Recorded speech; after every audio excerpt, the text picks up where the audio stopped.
This is original tune. Check this out. Tell us if you like it. This is called 13.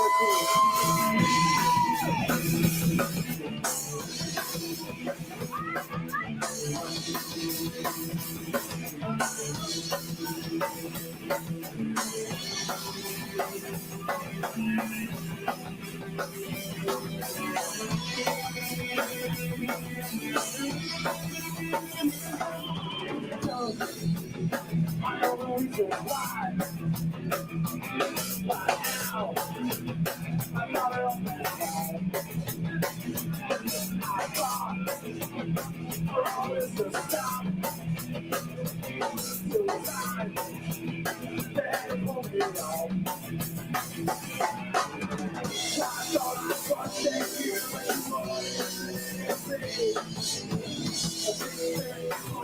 Down, there on the page. You say, that's the page.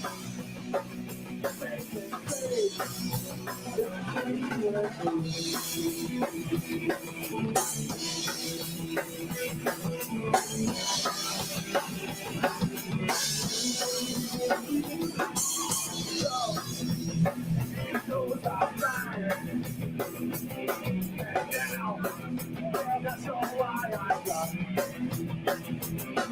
left. Every hour know for him. Now my house is at home. I thought I trusted you, but you wouldn't say anything. I put you down. Now they're on the page. The page. That's the page.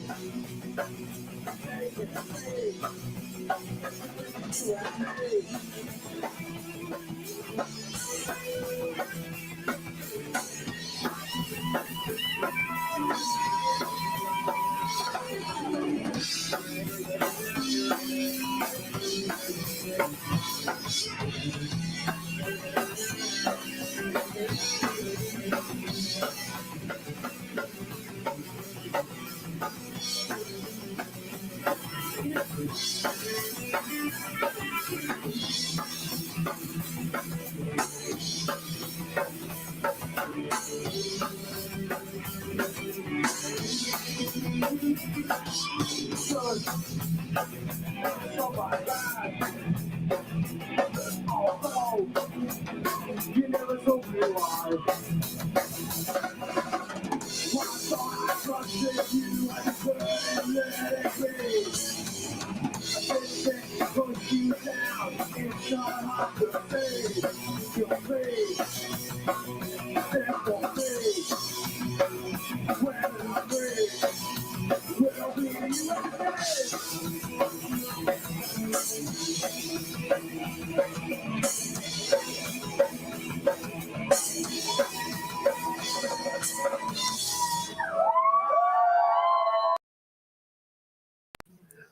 Oh, that's one of my favourite videos ever. What a gold mine that is. That's amazing. Dana Leonard in the loves it. I love that, Dana. I literally love it. Oh, how are we, people? How are we? Beautiful people. Hope you're all doing well out there. I'm not going to do that intro every time now, but I just love it. For those that know, you know. Right, let me get the other one up. The trial that is, because they're starting at 9, supposedly. Oh, that made my day. That made my day. What a great way to start the day with Dana Leonard rocking it. Rocking it. Right, 4 minutes before we start. Right, let me put this there, that up there. Hello, morning to everybody. Robin G, everyone. Lisa Reed. Lisa Reed's early. Look at that. Check her out. How are you doing, Lisa? Hope you're well. Yeah, trucker's early. Never here in time. How are you, my darling? Hope you're well. Dana's in the house. Katie's in the house. Hello to you. Everybody, hello. Sue, not normally here this time. Hello to you, my darling. Hope you're well. Tracy V, Sass. Was that Sass? No, it's not. It's Toots. Hello to you. Leslie, hello. Dana, hello. Toots, hello. Put your shirt back on. Amy, good morning to you, Amy. How are you doing, my darling? Retired.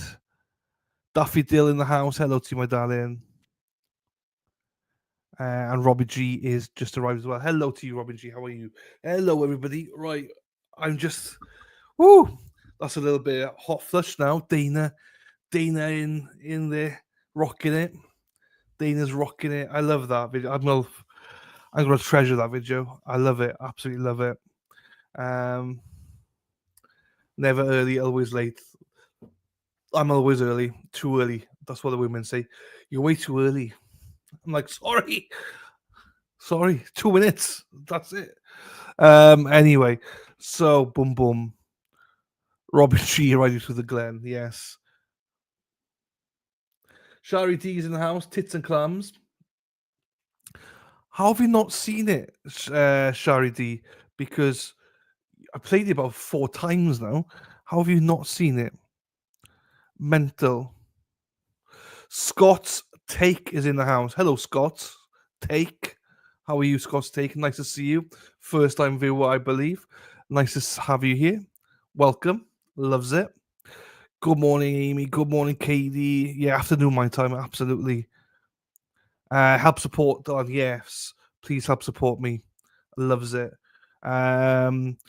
But always appreciate never required. Let me pin that, Josie. Hello, hot mama. How are you doing? Hope you're well. No, it's the same video. Sorry, the same video. It's only one video I play of him. The other one is him jerking off. So it's not PC for YouTube. So yeah. Morning to everybody. Toots got it. Toots got it. Mod Josie's here. No worries, Scott. Appreciate you being here, my friend. Hope you're well. Hope you're well. I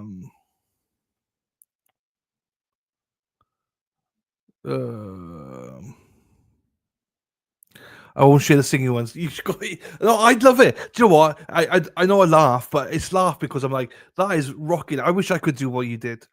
I honestly wish I could do play guitar and sing, Dana. Not even kidding you. I'm jealous. I'm absolutely jealous of you. And I never thought I'd say that in a million years. I'm ever jealous of Dana Leonard. But I am. That I wish I had that talent. Hello, Christine Fortunato. How are we, Christine? Hope you're well.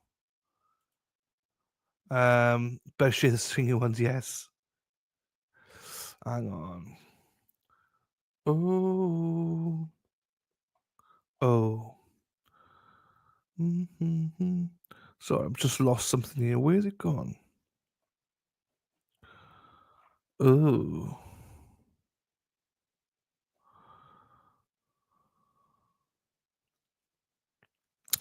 Okay, I got that sorted. Right. Hello, Denise. Hello, my darling. Good morning to you as well. Lovely to see you. We're back on day 3 of this trial, which I never thought we'd watch this trial, but I'm all over the shop with this trial. I think everyone else knows what's going on. I don't, but as long as you guys do, because I ain't got a clue. Right, I'm gonna boost it for Deb for Rhode Island, ready for when she comes. Hopefully, Deb feels better today. She was ill yesterday. Hopefully, she gets better today. Oh yeah, no, I would get dinged for cover songs. I would. There you go. No, I love that. Do you know what? I generally do love that video, Dana. I would get dinged for the other ones. You're right. I would.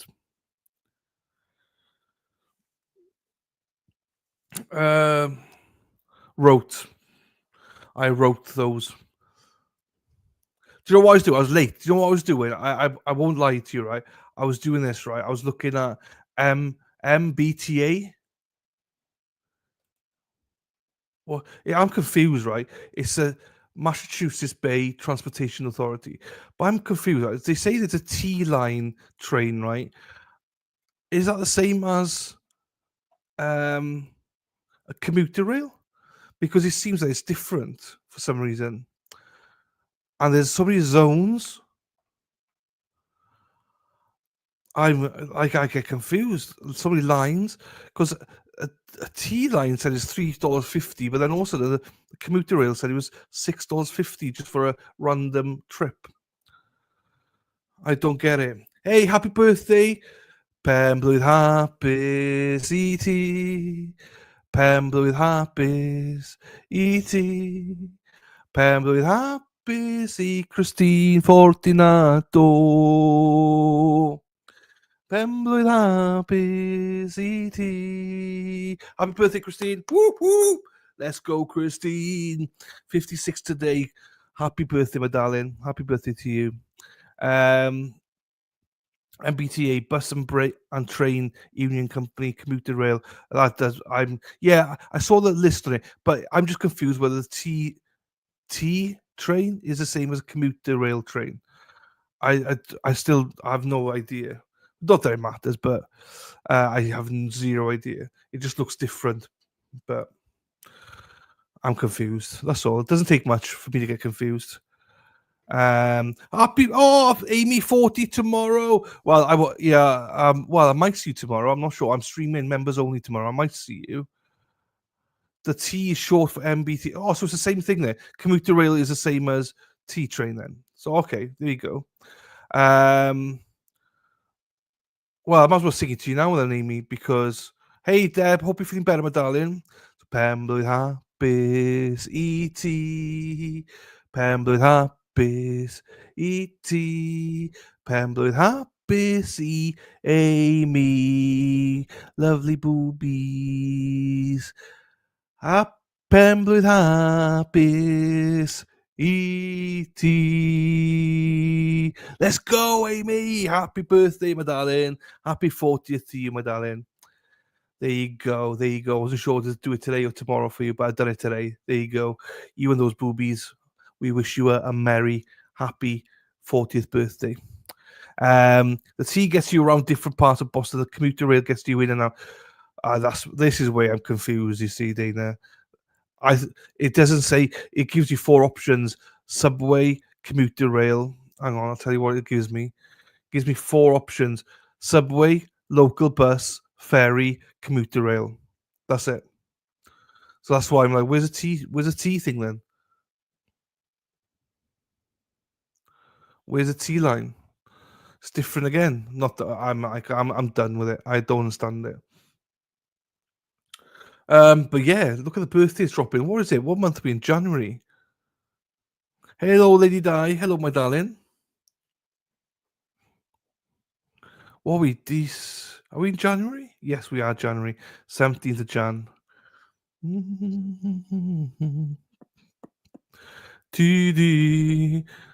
And if you weren't excited enough to see me on here today, people, you missed Dana at the start. You got Dennis Sweeney and his junk right in front of your faces as well.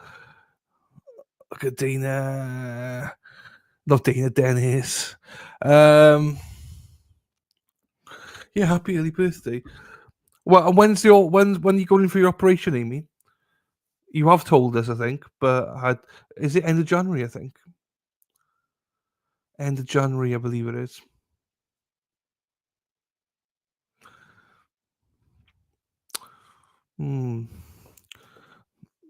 What the fuck?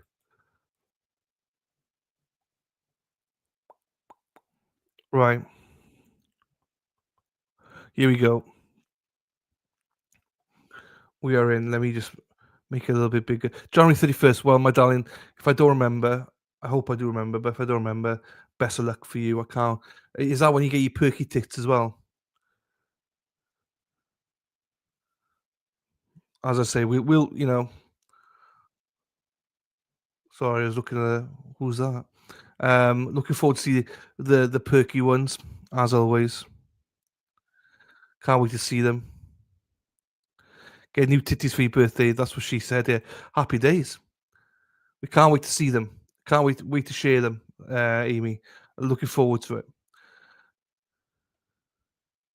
Yeah, we'll all be proud. On a serious note, good luck to you, my darling. Um, you'll be great. Great attitude you have as well. So there we are. We'll all be praying for Amy on 31st. Yeah, I know you are. I know you are. It's just natural to be scared, though. Do you know what I mean? But you've got a great attitude about it. So We're all here for you, Amy. Let's fucking just remember, think about those titties at the end of the day, right? Gonna make so many people happy. So, yeah, you're brave. I'll give you that. You're very brave. So, if you were south of Boston, you'd take the commuter rail into Boston, and then would take the T to get to different locals. Seam has its own stop. Okay. Okay.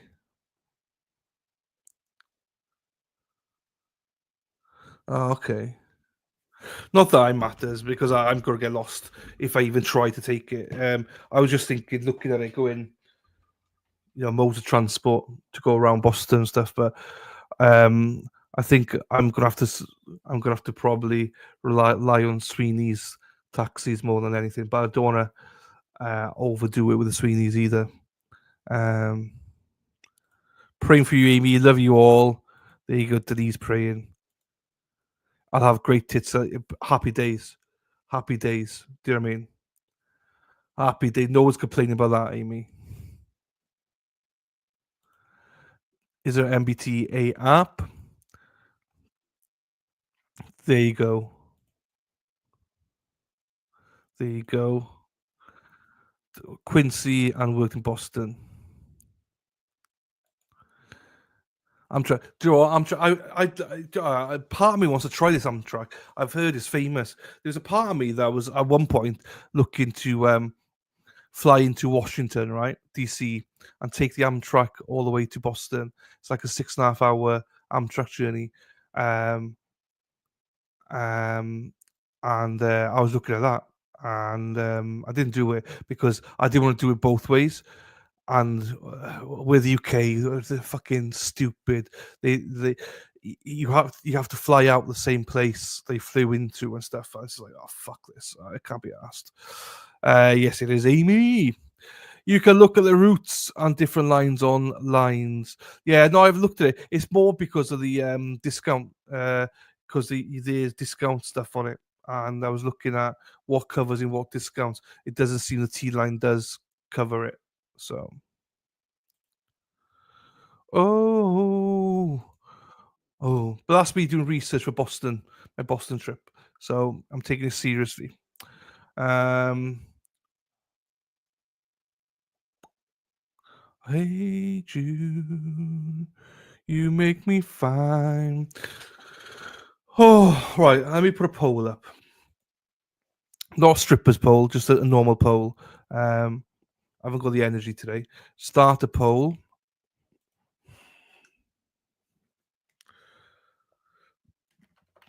Is your head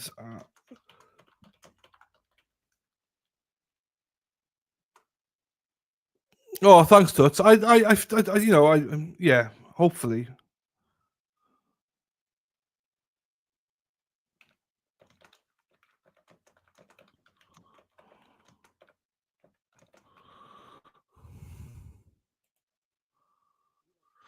Sorry, people. I'm just trying to.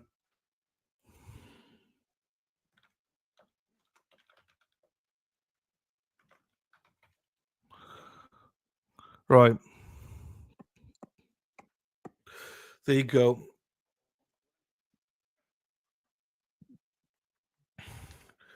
They dies out. Well, I mean, look, I stripped for yesterday. I got my tits out for you all. So, come on. I can't do it all the time. Can't do it all the time, ladies. Hey, whenever Dana's singing, I'll be at my top. I'll be off. So blame Dana. Blame Dana. Hey, hippie chick. How are you, my darling? Remember to give this a like, and 27 people, 17 likes. Oh, that was some noise there. So make sure you like the video, please. I would really appreciate that. Oh, someone just asked. Thank you so much. Just like that's why I remind people in case. So I think that's the daughter. That must be the daughter and grandmother. So, oh, she moved as I fucking drew on her. You mofo. I think he's a paralegal, or if not, then he's another lawyer. But he's in the background, so it seems to be a paralegal. And that's the daughter there.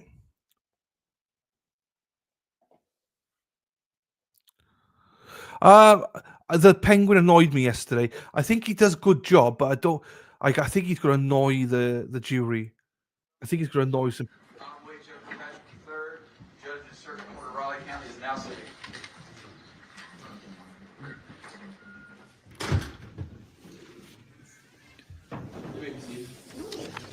Good morning, all. We continue in the jury trial of State of West Virginia versus Natalie Cochran. This is case number 23-F-343K. All parties are present, including the defendant. Are there matters that we need to take up at this time out of the presence of the jury?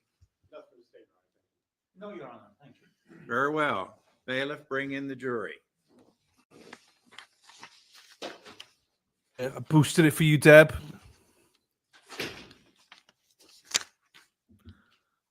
So it is at full boost now for everybody that wants to know. The judge is a little bit quiet, but everyone else is normally good if you're new to the trial.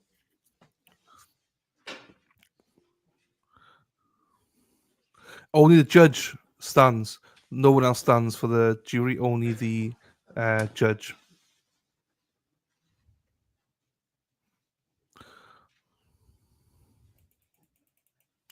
Oh, that's a good shout, lady. I don't know who Loyal Lee is. I never watched her, but I'll Google her YouTuber now. So yeah, it's unusual for just the judge to do it, but that's his rules. It's just him that stands up. So,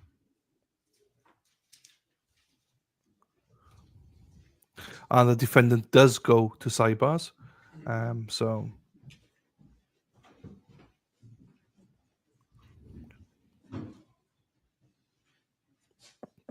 No, yeah, I know she's in the court. I don't know her though. I don't watch her, if that makes sense. I've heard people said yesterday she was in the courtroom. She's a blonde woman in the back, I think. Good morning, ladies and gentlemen of the jury, and welcome back. I'm glad to see your smiling faces, at least some smiling faces. I hope you rested well and you are ready to continue. Today is Friday, and so that's a happy thing. We are still on the state's case in chief, and we will get started right away. Mr. Truman, you may call your next witness. Thank you, Your Honor. State calls Jason Bowen. Could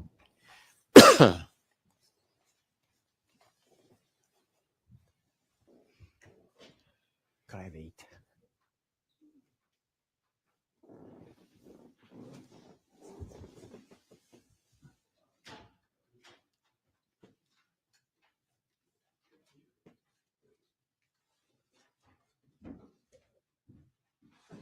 If you'll raise your right hand, please, sir. Do you swear or affirm to tell the truth, the whole truth, and nothing but the truth, so help you God? I do. You may be seated right there.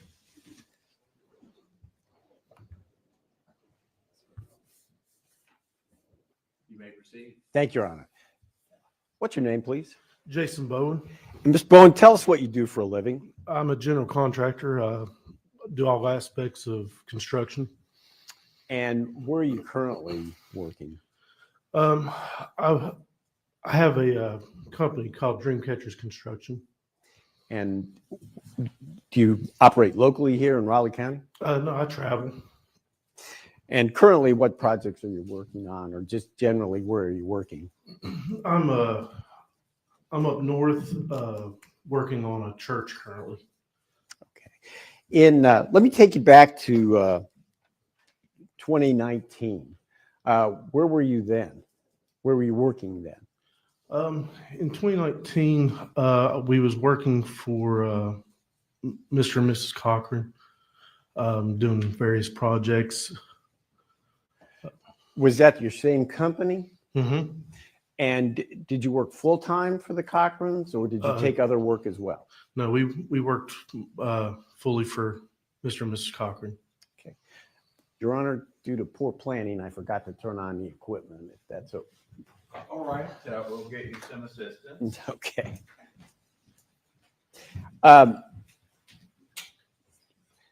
Did you work solely by yourself with the Cochrans, or did you have other people working with you? No, it was me and my business partner, Jonathan Miller. And Mr. Miller died as a result of a vehicle accident, is that correct? He did. Do you know approximately when Mr. Miller died? It was March 30th of 2020. Thanks. Did you turn the overhead on?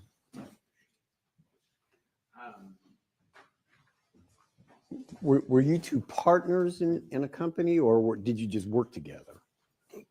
Well, it was he had his company and I had my company, and we just kind of joined forces to work together. Okay, but both of you were working essentially full time for the Cochrans? Yes. On February 6th of 2019, do you recall receiving a text from the defendant at about 12:20 or so? I do.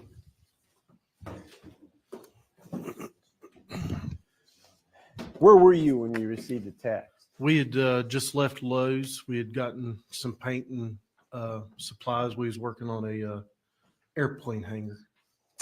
When you say we, Me and Jonathan. you and Jonathan Miller?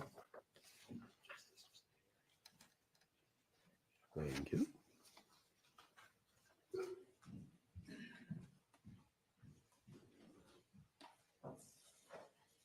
Yeah, that doesn't show up very well, does it? Let me just hand this to you. Okay. Hand you what's been marked as stage 1 and ask you to take a look at the first text. I recall this. You do. And you received that while you were still at Lowe's with Mr. Miller? We was actually in the truck leaving Lowe's. What time did that text come in? A little bit before 12. Actually, if it shows right there, it's 12:21. Unfortunately, it's uniform time, so you have to adjust by 5 hours. Yes. Okay. And when you got that text, what did it ask you to do? She was asking to come to the house that Mike had gotten sick and was laying in the kitchen floor. And she being the defendant? Natalie, yes. Okay. What did you do in response to that text? We told her we was on our way and started to head straight there. Do you know, and did you do that? We did. What time did you get to the Cochran house? 12:30, 12:35, maybe 12:40. And when you got there, had she instructed you what to do when you got there? She did. She told us they was in the kitchen. Just come on in. Did you do that? We did. We knocked, opened the door, and said hello. And she answered and said, "We're in here." Had you been in the Cochran house before? Many times. So you knew where the kitchen was? Yes, Did you go into the kitchen? we did. And when you got in the kitchen, what did you see? Mike was laying on the floor in a curled up position. Now, you didn't get a picture of Michael, but the defendant sent it to a number of people. Is that what you saw when you got to the kitchen? It was. What did she tell you happened to him? She said he had gotten sick at the sink and just kind of lowered himself down into the floor using a cabinet. And that's where he kind of ended up. Had he hit his head or anything? Not that I know of. Okay. What was it? Just the three of you plus Michael at the time? You, the defendant, and Mr. Miller in the house? Yes. And what did you do? She asked us to move him to the couch, so me and Jonathan got him kind of laid back where we could carry him safely, and then we carried him to the couch. Did you talk to Mr. Cochran?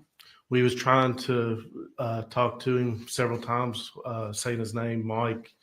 Can you hear us? There was several times we tried to talk to him, yes. Did you get a response from Mr. Cochran? No.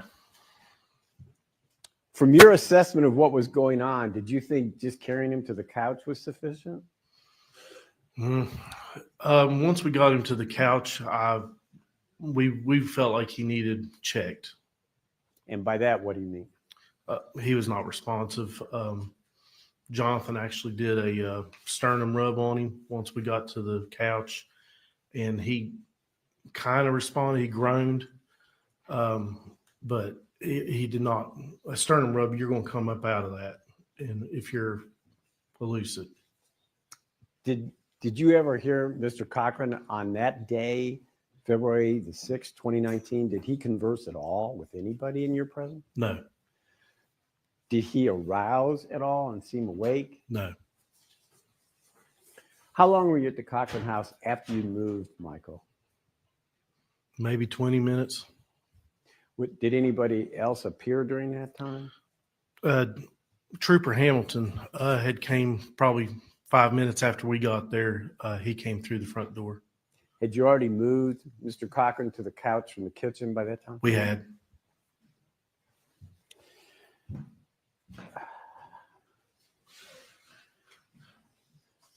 If I could have that one back, please.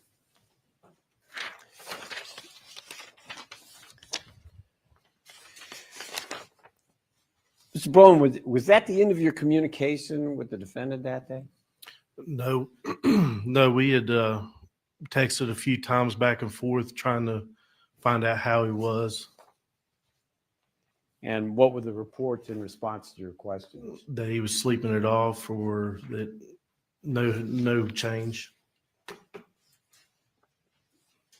And he never woke up while you were there. No. State move states 8 into evidence, please.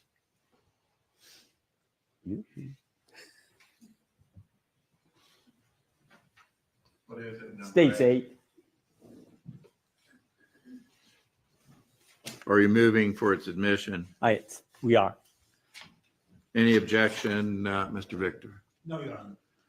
States exhibit number 8 will be admitted into evidence.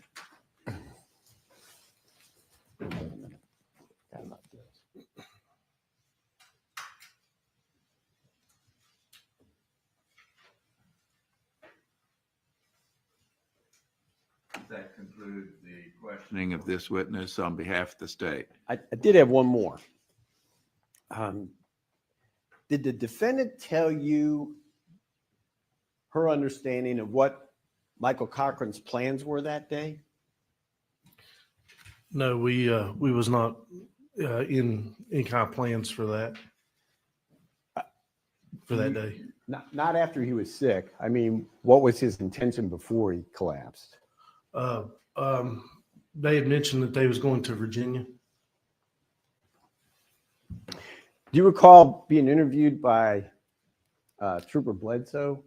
I do. Do you remember telling him that you thought that she said Mike was going to hang out with you and Jonathan at the hangar? I do. Okay. So was he going to hang out at the hangar with you or go to Virginia? I don't know. Okay. That's all the questions the state has. Thank you. All right, cross-examination, Mr. Victor. Mr. Bowen, is it true that on February the 6th, early in the morning, you received the message from Michael that he wasn't feeling good and he would not be working on a hangar with you? I do not recall. You don't recall? I don't recall. I can't remember. You and Mr. Miller were actually working on a hangar, right? We was. And as you sit here today, you do not remember that message from Mr. Cochran. I do not. Okay. If you have a printout of the messages or something, I might be able to remember the conversation. But as we stand here, no. You don't recall. I do not.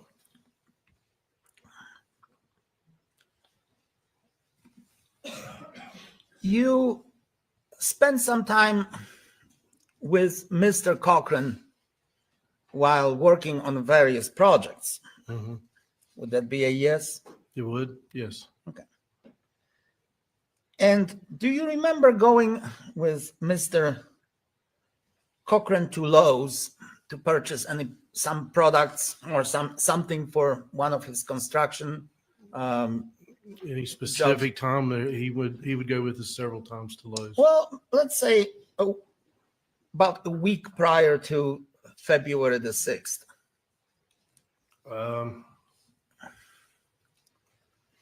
Well, let me strike that. Like I said, there's many times that we've been there. All right. Do you remember the time when you were in Lowe's and Mr. Cochran was not sure who drove the vehicle to Lowe's? No, that's not that time. Okay, what time was that? You're speaking of a time when we was working on the airplane hangar. We had breakfast that morning. Okay, what months could that be? That would have been February. In February. He was so confused that he didn't even remember driving his own car. He remembered driving his truck. He just didn't remember where he parked. I see. He wasn't confused about who drove the truck? No. Okay. He told you on several occasions that he felt sick. How was he sick? What did he tell you? It was after we got finished working on a house that he had gotten into some black mold. He would just complain about dizziness and stuff. Did he complain about dizziness and lightheadedness in January of 2019? I don't recall. Did he complain about feeling sick in February, at the beginning of February of 2019? I don't recall February. I would say more in December. More in December. Well, he told you he had a seizure in, I would imagine, December or January, December of 2018 or January 2019, didn't he? I don't recall him telling me about seizure. No. Okay. And he told you at the beginning of February, didn't he, that he felt another one coming? Didn't he? No. Now you're denying that? Okay. What did he complain of, sir, when he was telling you that he didn't feel good? He would complain about just not feeling right, just feeling dizzy. Not feeling right, how? Felt like he said he felt like he'd been poisoned. He felt like he was poisoned. All right.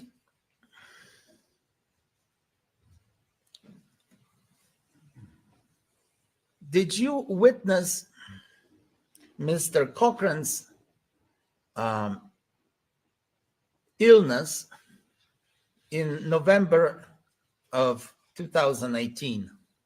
I was with him in the hospital. Okay. He lost consciousness, right? He never lost consciousness. I think they sedated him while he was in the hospital. He felt lightheaded. Right? He had a seizure, perhaps? I don't know. Okay. You don't really know the exact problems that Mr. Cochran had that landed him in a hospital in November of 2018, do you? No. Okay. And he complained to you about the same symptoms in December and January, or December 2018 and January 2019, that he had when he went to the hospital in October or November of 2018, didn't he? I wouldn't say it was the same symptoms, no. No? Yeah. You went to the Cochran's home on numerous occasions, you testified. I did. The bedroom in the Cochran's home was upstairs, correct? All the bedrooms was. Okay. And the kitchen was downstairs. And it was not directly, well, and the steps leading to, well, from upstairs to downstairs Mm-hmm.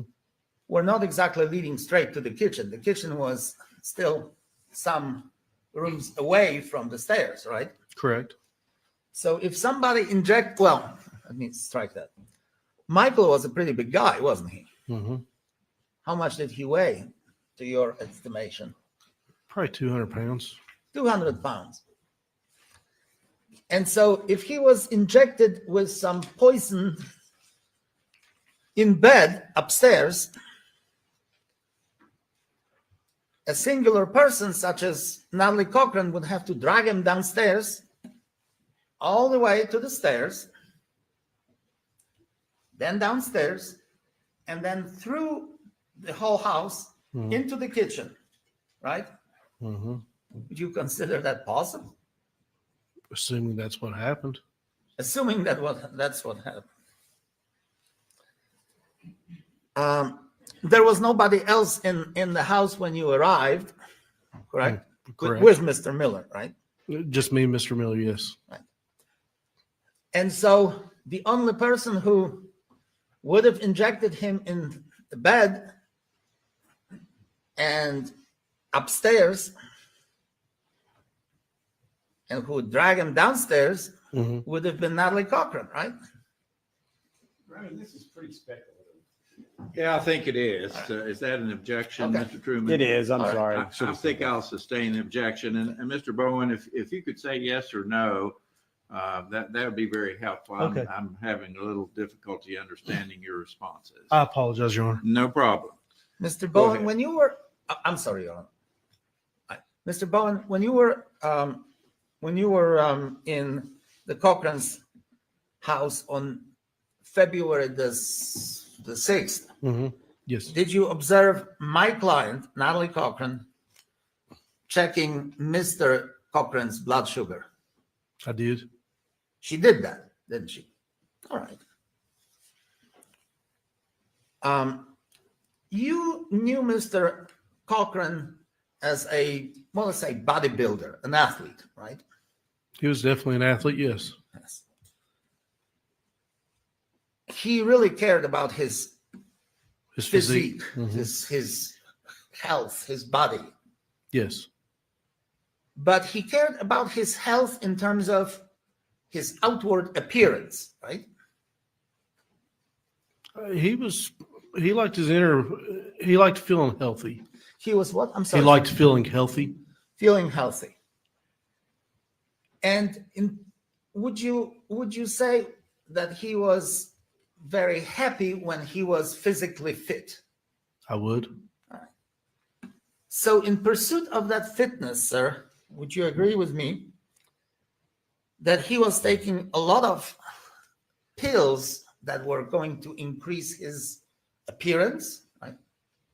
I don't know about that. I know he took supplements. There's many kinds of supplements. All kinds of supplements, right? Mm-hmm. Yes.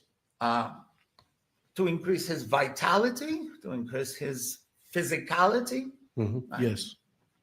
Well, how many of the, well, do you know what those supplements were? I do not. Well, how many of them did he take? I don't know. Well, you were in their home frequently. Did you witness Mr. Cochran taking as many as 30 and 35 pills at a time? I did not. You did not? What did you witness? I never witnessed him taking any supplements. Okay. So how do you know that he was taking supplements? He told you? He told me. All right. Did you also know that he was injecting medicine into his body? I did not. Okay. Did he ever tell you that? No. All right.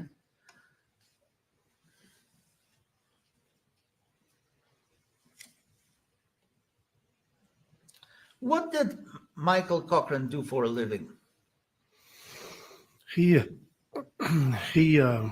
ran data cable, AV cable. It was his profession. Okay. Well, did he have two businesses that he ran? TSM, or TSG, whatever. Yes, TSM. He ran with Natalie. Did he ever talk to you about the government contracts? Mm-hmm. He What did did. he say? What did he say Uh, he did for those government contracts? He said he would research the government contracts online and send them to Natalie, and she would work on it and put a bid in. He would research them, right? Mm-hmm. He would find the contract, the specific listings for what they was doing. Okay. Did you know that he suffered from brain swelling? I was told yes, Who told you that? Natalie. Did you? Were you curious after he came out of the hospital in November of 2019 what they told him about his health? Yeah, I was curious. We was told that it was exposure to black mold. It was just the exposure to black mold. Nobody mentioned anything about seizures. Nobody mentioned anything about enlarged heart. Nobody mentioned anything about brain swelling. No. Nobody. Okay. And who would that be? The doctors? Natalie's who we got all of our information from. Natalie. And did you inquire of Mr. Cochran himself? Buddy, what's wrong with you? What was wrong with you? What did the doctor say? Did you ever inquire?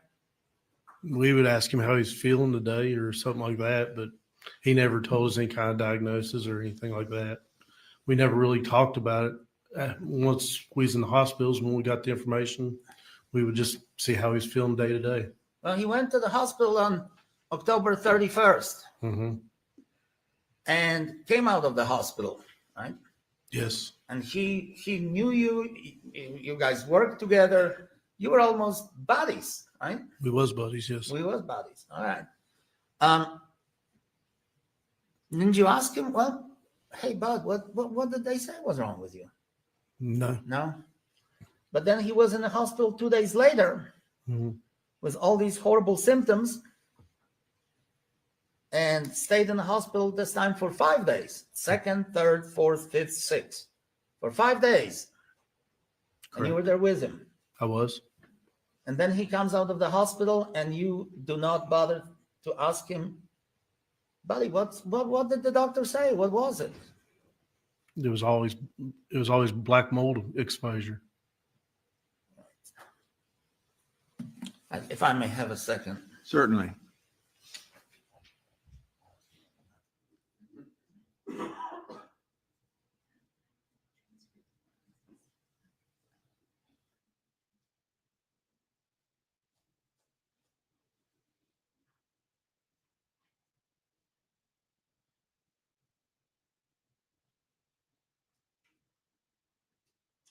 That's all I have of this witness, Your Honor. Thank you. Very well. Redirect Mr. Truman.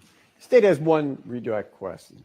In response to defense counsel's question, you said that the defendant took the vital signs of Mr. Cochran. That's correct. That's mischaracterized my question. I think it is perhaps, but you could ask the question straight out, Mr. Truman. Okay. While you were there, did the defendant take vital signs of Mr. Cochran? She did. Now, did you participate in any of that? I did not. Did you actually see the raw data? I did not. Did she tell you what the results of her taking those vital signs were? She would say what it was, but I don't remember those numbers. That's all the questions the state has, Your Honor. Thank you. Any further questions, Mr. Victor? Were you there when the physician assistant arrived? No, I was told to leave while she was on her way. Okay. So you don't know whether any other person took any vital signs or temperature, vital signs, sugar level of Mr. Cochran. No, Natalie's the only one I've seen. All right. That's all. Thank you. Anything, Mr. Truman? We know that the defendant had a working phone because she was able to text you and you text back, correct? Correct. In your presence, did she ever call 911? No. Two objectives outside of the scope of my Overruled. Go ahead. Did she? No. Were you and Jonathan Miller capable of loading Mr. Cochran into a car and taking him to the hospital? Very much so, yes. Did she ever suggest you do that? No, we actually asked her if she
Sorry, people. Oops, I did it again. I froze my ass. When did we finish? This right. I'll go back about a minute and a half, and that should be enough. No strike. Just my camera keeps playing up, Amy, and for some reason I get kicked out of StreamYard. I got kicked out 3-4 times yesterday. Once today. Right, here we go. Here we go. very much so, yes. Did she ever suggest you do that? No, we actually asked her if she wanted us to. What was her response? No. That's all the state has. Well, then, in that regard, did you know from talking to Michael or anybody else for that matter that Mr. Cochran refused to go to the hospital? And for that matter, that he would say that he will never again go to the hospital after his October and November 2018 experience. He said he would never go back to Raleigh General Hospital. Okay. He didn't like the hospitals, did he? Who does? Who does? So just because he was there at home doesn't necessarily mean that he wanted to be taken to the hospital immediately, does it? Especially that he didn't like going back to the hospital. Fair enough? I don't know. I wasn't able to ask him. Right. Okay. That's all. Anything further? Not from the state, Your Honor. Thank you. Any reason to hold this witness over? Not from the state's perspective. No, sir. Thank you very much, Mr. Bowen. You may step down. You are excused, sir. Call your next witness, Mr. Truman. State calls Here we J.C. Stevens. Right, I think we can zoom it now because we're all caught up there. What's your primary duty? Let me go back a Tell little. the truth, the whole truth, Mr. Truman. Thank you, Your Honor. Tell us your name, please. My name is Joseph Stevens, and my last name is spelled Stephens. And are you employed? Yes, I currently work at the FBI laboratory in Quantico, Virginia, FBI being the Federal Bureau of Investigation. And do you have a job title? I do. I'm a chemist forensic examiner at the lab there in the chemistry unit. And what's your primary duties as a chemist for the FBI? My primary duties are to receive evidence from contributors. Those contributors can be state, local, or federal partners. We receive that evidence through our evidence management unit, and that's passed up to the individual units such as myself. Could Mr. Stevens slow down just a little bit? I'm having a little trouble following his testimony. All right. Perhaps you can scoot up a little bit towards the microphone and slow down just a little bit, Mr. Stevens. Thank you. Thank you. Go ahead, Mr. Truman. Go ahead, Mr. Stevens. So we receive evidence from our evidence management unit. It comes up to our chemistry unit where it's assigned to an examiner, such as myself. I then intake that evidence, check it in, determine what kind of evidence I have, what kind of analyses I need to do. And then I process that evidence and I issue a report. This will be a forensic report or a laboratory report. And then as needed, I testified to those observations and findings that I made. How long have you worked for the FBI? I started working at the FBI in April of 2016, so I've been there for a little more than 8 years. And you started as a forensic chemist, and that's what you do now? That is correct.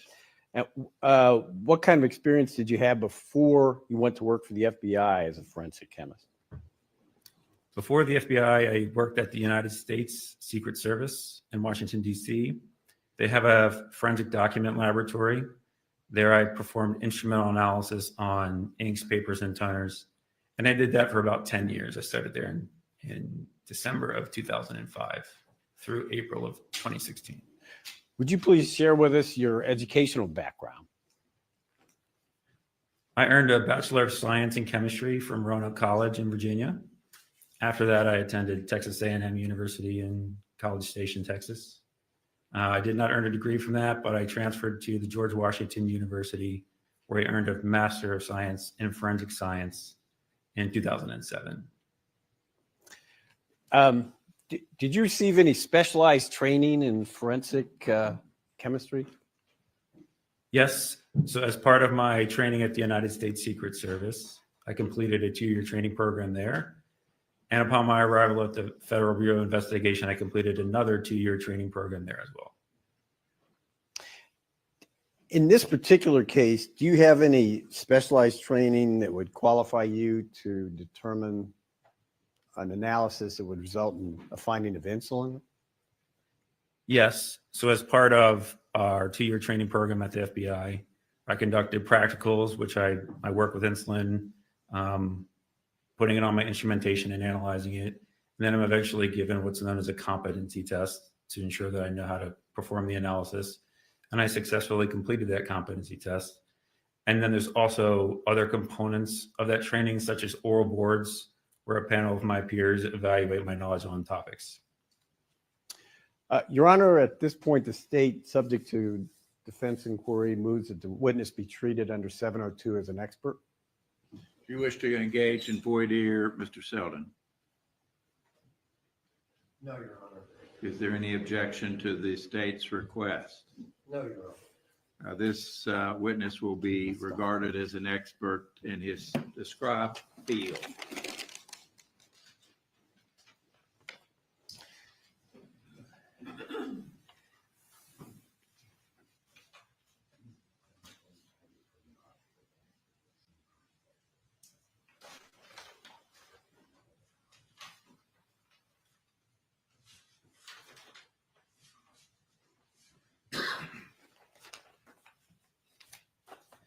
Yeah, this marked as states 9 and 10, please.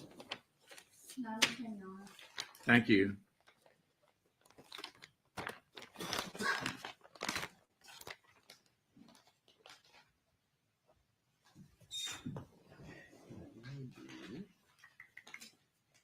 Let's start with 9. Just glue it on there. Thanks. That is a box and a lid. Approach the witness. Yes, you may. Thank you.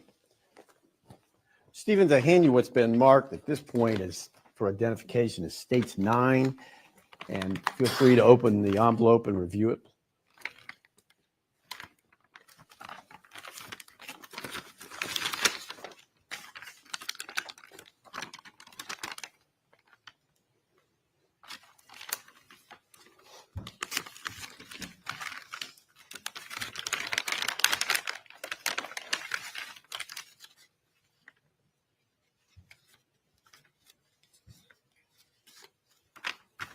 You familiar with that? Yes, I am. Before we get to that point, how is it that states 9 came into your possession? This case came in through our Pittsburgh field office, which is the field office responsible for this area. So it came in as a case submission through Pittsburgh. And what were you asked to examine? Not only this, but the rest of the documents and the items we're going to review with you. What were you asked to examine them for? I was submitted 4 items. One of them was a box, and 3 of them were vials containing unknown substances or unknown liquids. I was asked to analyze the unknown liquids within those vials. And there's another item in that package, correct? Yes, there is. You got 10. Stick with 10. Thank you, Tim. Thank you, my friend. Thank you, my brother. Hang on. Let me pause this for a second. Why? Because I fucking can. That's why. Hey, congratulations to Nan, Wortham, Ruthless, Vicky Blaze, Serenity, and Selma Martin. Thank you, Tim, so much for the gifted memberships. And once again, I am so sorry to hear about the death of your dog. Rest in peace. But thank you so much, my friend. I've paused it for a second because I want to show you Dennis's junk again. But not that. I want to show you a message I just got from Brenda Sweeney. This is Richie outside the court. So I thought I'd play this. This is his statement from outside the court. She's recorded it and sent it to us. So here we go. This is Richie in wherever court he is in today. So here we go. Let me just present it and share screen, Facebook. There you go. Here we go. Richie the Duck. Now they're cold. Everything was stood up for me, everybody else in this whole situation. I can't name them all, but It looks cold. Look at that.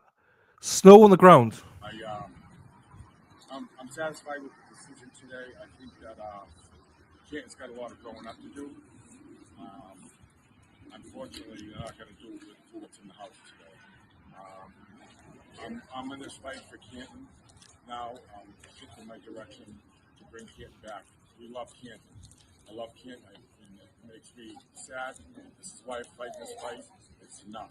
We need to remove the poison in the town. We need to get rid of what's going on in that town. And until that happens, Dennis. nothing's going to change. I've been around for 65 years, and I've seen a lot. Dennis. I have a lot of information. I just got to keep to myself. And all I want to do is bring Canton back, get rid of corruption in that town. The whole town that cold, everything was stood up. There you go. Well, you can see there. Look, at the end of the day, look at that. There's about 6 inches worth of snow there. Probably more like 10 inches of snow there, according to Lally. So, yeah, you're having it bad. And that's Etsy, I believe, is the name, with recording him. So, well done to Richie. Congratulations to him. And thank you to the lovely, wonderful Brenda Sweeney as well for sending me that video. As always, I love. Hang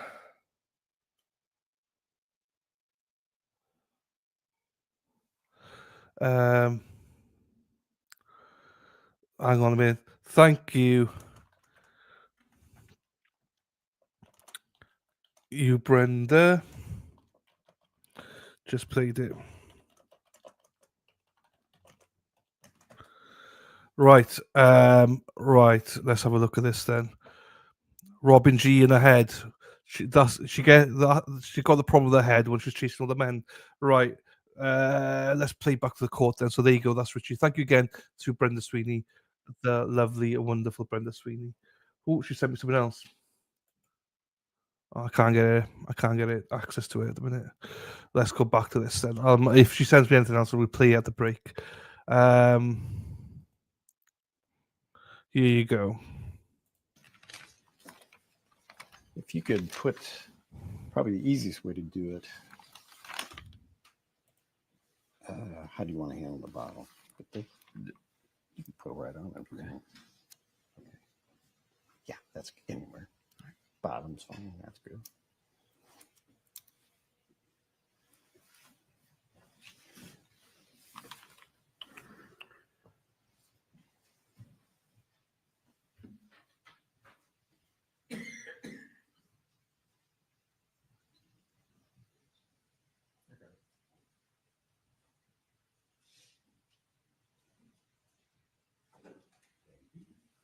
And what's been marked for identification is states 10. Thank you, Jen. You identify that, sir?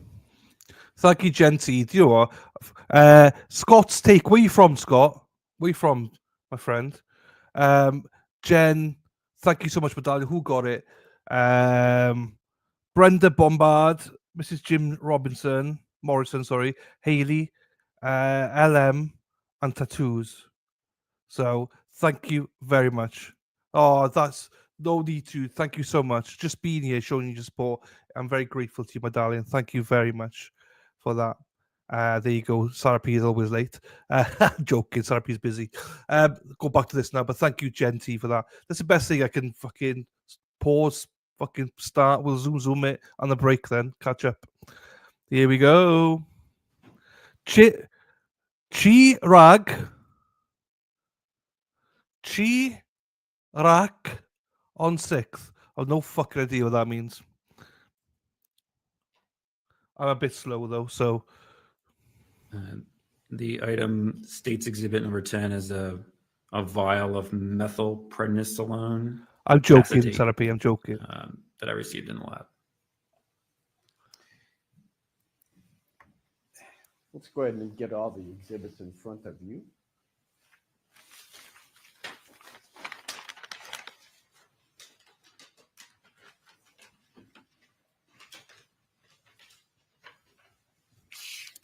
Your Honor, I'm going to object to that answer in that we have not established what was in the vial. The only thing that can be testified to at this junction is that it is a vial with a label marked methylprednisone acetate. Seriously? That's your objection? I think that's where we are in the process, and hopefully we'll find out more. I'm going to overrule the objection. Have this marked as 11, please.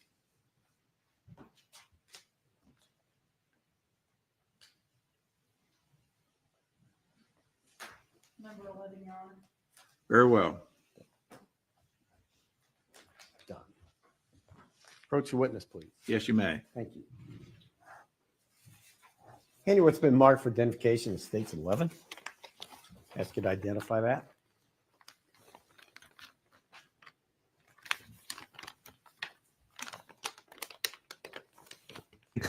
Chai, I did Chicago. Rack, I did I not don't have a know. pair of scissors. This is still sealed. This is the one with scissors. Okay. On 6th, I don't know what on 6th means. Don't run with those. Thank you. Because to me, Chi with a rack in Chicago.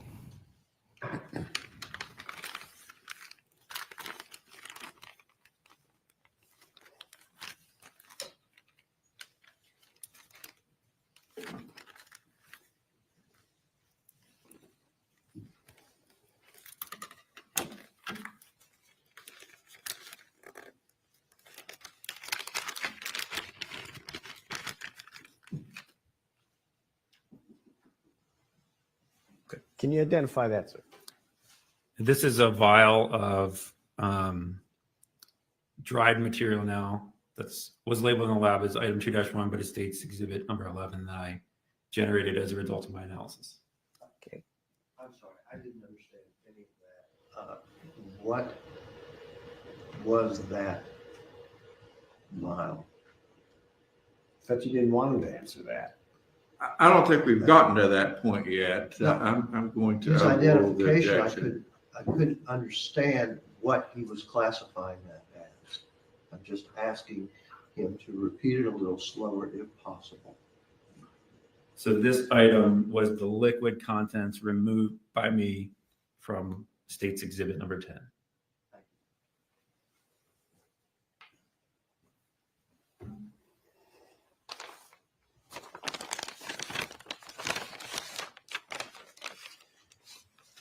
If I could have this marked as states 12, please. Very well.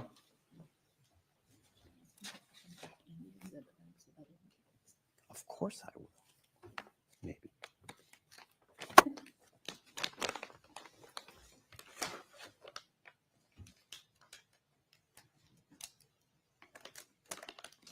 Yeah, approach the witness, please. Yes, you may.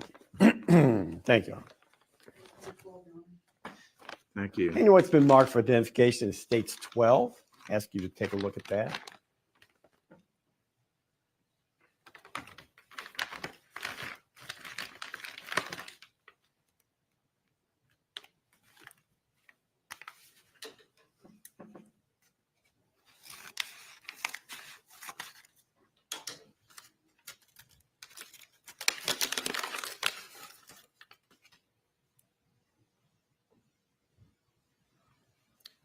This is a bottle of that's labeled as enclomiphene citrate that I received in the lab.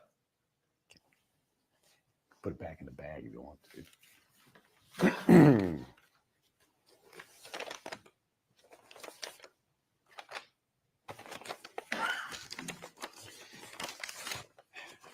Which one of these do you want?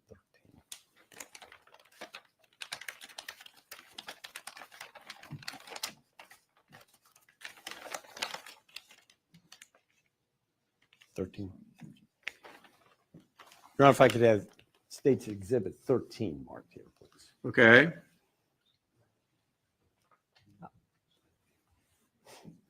This is number 13, Your Honor. Thank you.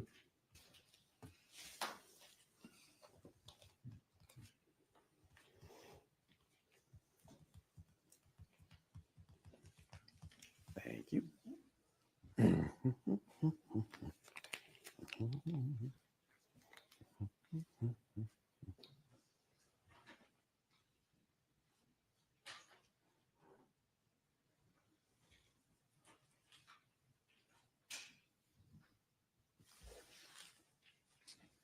Stephen, to hand you what's been marked for identification as States 13 and ask you to take a look at that, please.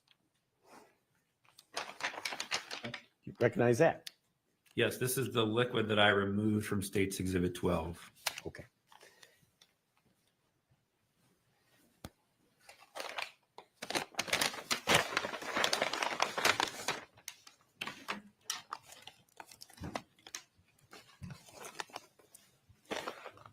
Oops.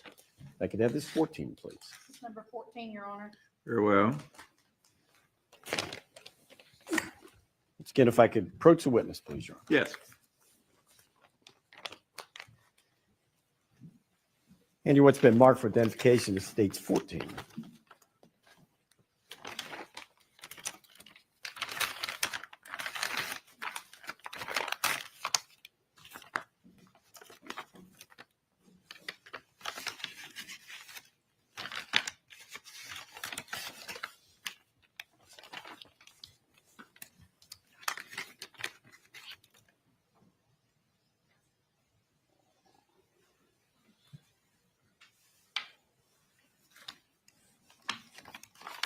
What's a little sticker?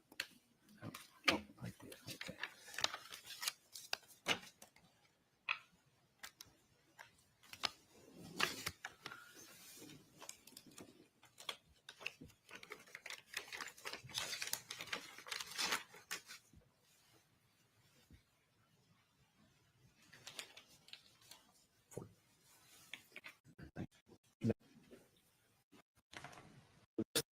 Where I visually inspect these and see what kind of things I received. So the first thing I noticed was the box, which is State's Exhibit 9. The next thing was the first vial that I came across, State's Exhibit 10. And the contents of that, which have been labeled as State's Exhibit 11. I got another vial, State's Exhibit 12. The contents of that vial, State's Exhibit 13. And a third vial, and its liquid contents. So I had 3 vials, and then of those 3 liquids that were generated, I just took inventory of what I had, what the bottles were labeled as, what markings they might have had on them, what lot information they had. If they had a manufacturer, what was that manufacturer? So that visual examination was first. I think I failed to ask you to identify 14. State's Exhibit 14 is a vial that's labeled as Humalog Insulin List Pro. 10 milliliters, 100 units per milliliter. In summary fashion, tell us what you did to perform your analysis.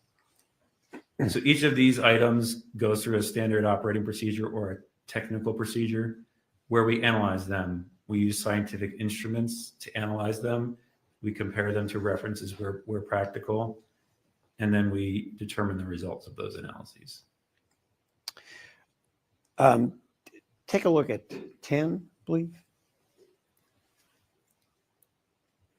What was your analysis of that? So for State's Exhibit 10, I determined that State's Exhibit 10, the vial labeled methylprednisolone acetate, And the liquid that came out of it, States Exhibit 11, is the one I actually tested. Explain that to us, please. So States Exhibit 10 is the physical vial. States Exhibit 11 was the liquid recovered from that vial, the liquid that came out of this vial. So my analysis was on the liquid. Okay. Now the States 11, that was lab material. You have a inventory of bottles that you use for your analysis. Is that what that is? We have libraries and reference materials that we use, yes. Okay, but the actual container itself, I mean, did that come with the information that came to you, or was that just some kind of testing process that you used? I'm not sure I understand. Well, as I understood what your testimony was, you analyzed the contents of number 10 by putting it into 11. I didn't analyze the contents of 10, the vial. I transferred those contents to States Exhibit 11. That's okay. And then I analyzed States Exhibit 11. We're on the same page now, I think. Go ahead and explain what you did. So visual examination on 10, what were the labels and markings on the bottle? Then chemical analysis on the liquid that was within this bottle. And again, in summary fashion, what did you do to analyze States 11? States Exhibit 11 was subjected to 3 different other kinds of testing. They're all scientific instrumentation. One of them is known as Fourier transform infrared spectroscopy. The next one, gas chromatography, mass spectrometry. And the final one, we call DART-TOF MS, which stands for direct analysis in real time, time of flight, mass spectrometry.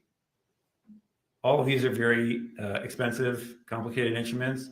Their primary goal is to determine the chemical composition of the materials within a liquid or a solid.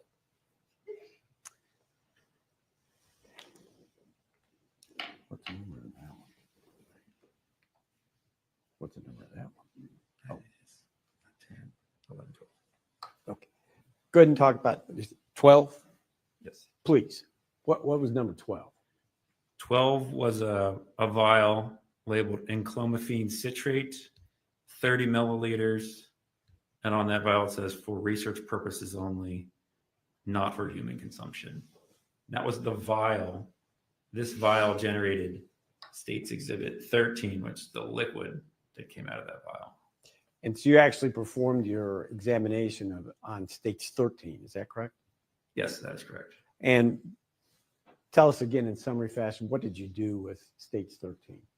States Exhibit 13 was subjected to the same analytical scheme as States Exhibit 11, Fourier transform infrared spectroscopy, or FTIR, gas chromatography, mass spectrometry, GCMS, and DART-TOF MS, direct analysis in real time, time of flight, mass spectrometry.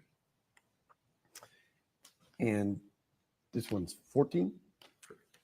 And 14, what did you do with States 14 when you received it? So visually examined it, determined that it was labeled insulin, Lispro, and Humalog, and then separated the content into a new vial, States Exhibit 15, the liquid, and analyzed the liquid. And that's the analysis you conducted on States 15. That is correct. Was your analysis such that you could conclude what was contained in those bottles that you received? Yes. And what conclusions did you reach? For the vial that was labeled methylprednisolone acetate and the liquid that was tested, States Exhibit 11, is my determination that that States Exhibit 11 was consistent with containing methylprednisolone acetate. In other words, the chemical that is on the vial, it was consistent with containing the chemical labeled on the vial. And I forgot the number, but the next one you analyzed. States Exhibit 12, the bottle labeled enclomiphene citrate, was my conclusion that the liquid that came out of that, States Exhibit 13, was consistent with containing glycerol and letrozole. I'll remind you that the bottle is labeled enclomiphene citrate, so it was not what was labeled on the bottle. The stuff according to the label was not the stuff you found. That is correct. And last, the next exhibit.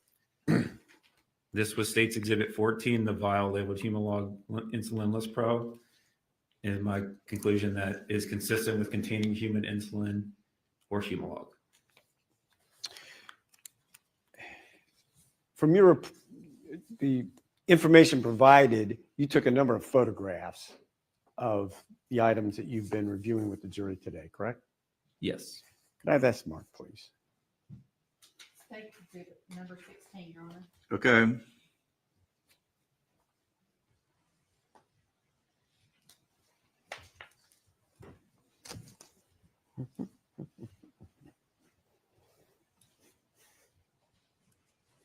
Oops, excuse me. Ran out of arm.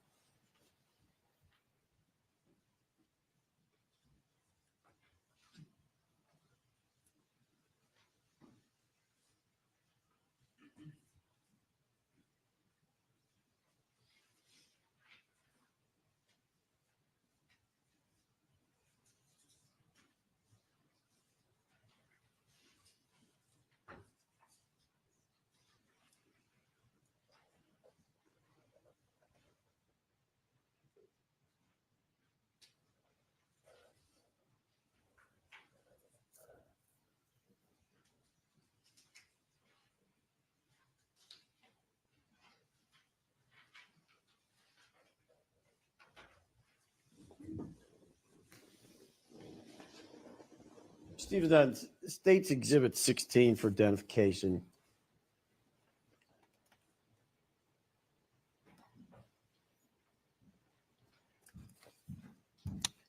You took that photograph? Yes, I did. What are we looking at? Oh, thank you. These are photographs that I took of the State's Exhibit 9 as received in the laboratory.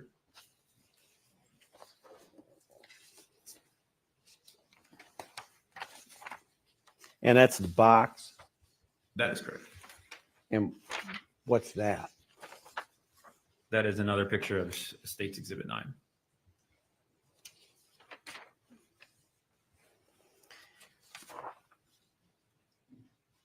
You also took that photograph? I did. And what is that depicting? This is State's Exhibit 10 as received, which at the time contained State's Exhibit 11, the liquid. The next photograph you took, what's the significance of the plastic cover? This plastic cover is used as a tamper-evident control so that when the septum that would be expected to be underneath there, and in this case there's a septum, a rubber material that's in the center, couldn't be inadvertently punctured. Had there been any tampering of the exhibit by the time that you received it? When I visually inspected it and tried to remove that, the force that I was using, which I described as a moderate force, was insufficient to remove that, implying to me that it was probably intact.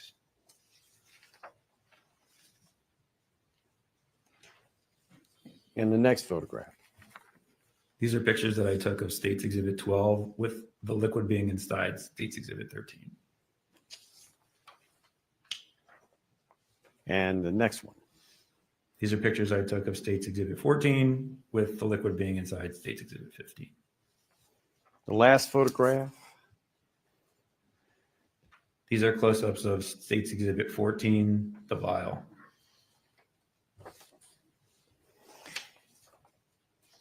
At the conclusion of your study of all of these exhibits, did you write a report of your findings? I did. If I could have this last exhibit, Mark, please. State's exhibit number 17, Your Honor. Thank you. Let me give you that one. I'll show you that one. Thank you.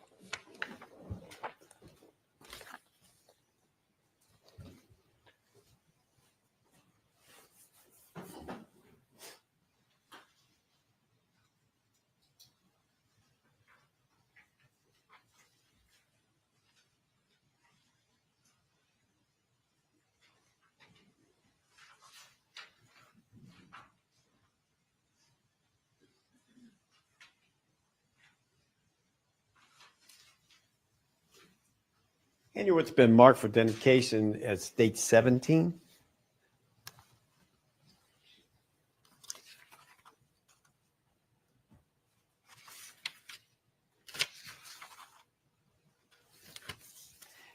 You recognize that? I do. This is the report I issued dated July 20th, 2021. And could you share with us your conclusions that you embodied in that report, please?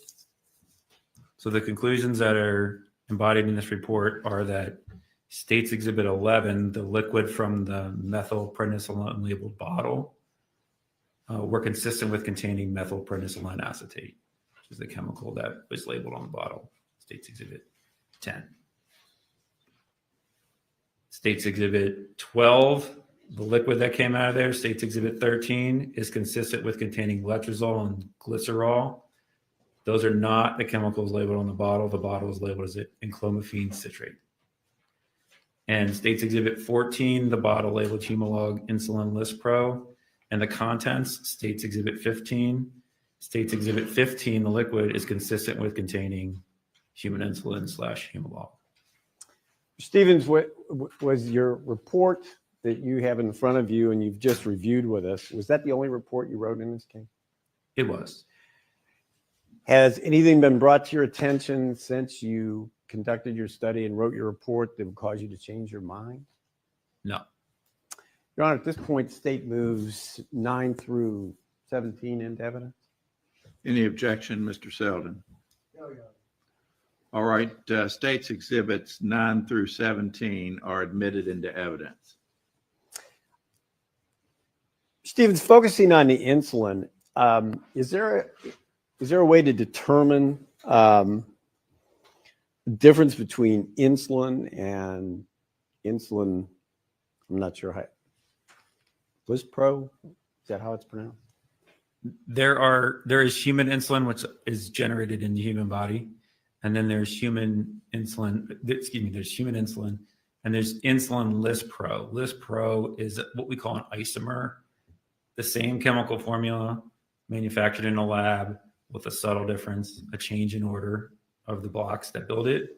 So there is differences in the chemical structure, but our techniques will not tell them apart. So that's why the report says it's consistent with containing human insulin / Humalog. Humalog is the brand name for insulin Lispro. What's the intention or what's the use of insulin that you found in your lab? Insulin is used to regulate blood sugar.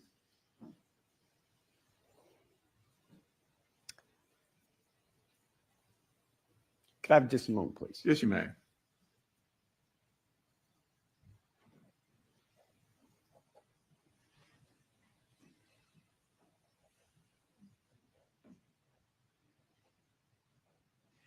That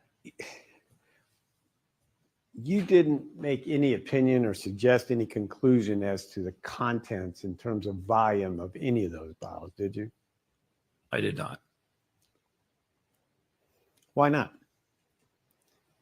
Our technical procedures don't have that as part of our routine analysis, and reporting measurements of significance, such as the volume of a vial, is not something our lab does. That's all the questions the state has, Your Honor. Thank you. All right. Let's take our mid-morning break at this time. Ladies and gentlemen, we'll break for about 10 minutes. Enjoy the delicious donuts that we have placed in your jury room. Do not discuss the case among yourselves or with anyone else. You may go with the bailiff to your jury room now. Thank you, Judge. Welcome back to Toots, a new member.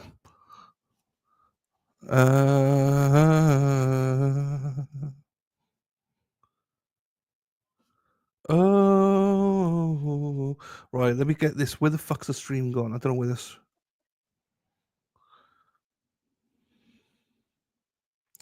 I don't know where the stream. Oh, here it goes. I can fast forward. You see, zoom, zoom. Now we're live. Oops. Now we're live.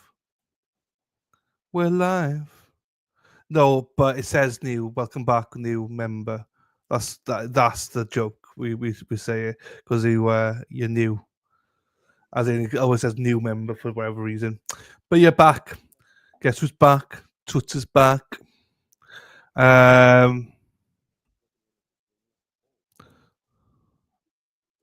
Stability. Yeah, man cold, more man flu. It is the worst, people. It is the worst. I mean, there's never enough sympathy in the world for it. I'm new. There you go, tits. You know, I was because we talk about Amtrak. I was looking at Amtrak just now, as I want to go on an Amtrak in America. So I've been looking at that. I might take an Amtrak because I want to do it. I want to do it. I want to do it. Daffy Dill's back in the house. Oh, the FBI is in the house. Right, this better not take this long. Yesterday was like an hour and a half friggin' break. No, I never. Yeah, Toots. Yeah, I think so. Washington DC. I think so. That is not. No, that was painful. Only the hangnail wasn't painful. It was the infection. Soaks his fingers weekly. I do. No, it wasn't. It was the infection I got from it. Take the Amtrak for a day trip to DC subway. I am planning. I have got something in the works, but we'll see. We'll see if it works out. It's about 6.5 hours from Washington to Boston, so it's not too bad. El Chatti said hi. I know. No, I'd never been to Washington before. But yeah, there's a few places I want to go to. No, it's his bum. yeah, I know my bum as well. I still got a bit of anal fusions. I'm sure I have. It's a little bit sore, but you know, I'll battle through it. It's all good. Do you know what I mean? Anything for you, El Chatti. I will battle through my sores for you guys. That's the worst thing about when he's streaming. You overshare stuff. Do you know what I mean? Constantly oversharing. You know, I get my sister's working at home on Friday. I'm just trying to listen here. My sister, Daffy Dill. You just listening, all looking. I was going topless, Daffy, just for you. Oh no, Daffy. Thank you, Dana. No one understands. I know you understand, but no one else understands. Do you know what I mean? What we go through, the pain we go through. Lindor has strawberry cream. Oh, sounds sickly, but I would love to try it. Love to try that. I'm a big Lindor fan. It's probably my favorite chocolate. Probably my favorite chocolate, Lindor, I would say. But yeah, I don't know. Strawberry creams. I'm not sure if that's gonna be too sickly. But there we go. We'll try. We'll see. Right, there's a flag. So hopefully they won't be that far off today from starting. Linda's very good. My favorite Toots is my favorite. My dog will not stop farting, and they are nasty smell. I might have to lock him out of the office. The lad who pulled your shirt off on. Yeah, that was Dana. That was Dana, just for you. Look at that. I was like that. I was like, yeah, let's go. And Daffy missed it. That was when I was Dana was singing. I was in it on his guitar. Rhyme around. So I was able to get my tits out for that. I was swinging it. That's Dana for you. He has an effect on me. Do you know what I mean? Oh. So anyway, you had an eyeful there anyway, Daffy, so you're all good. 18.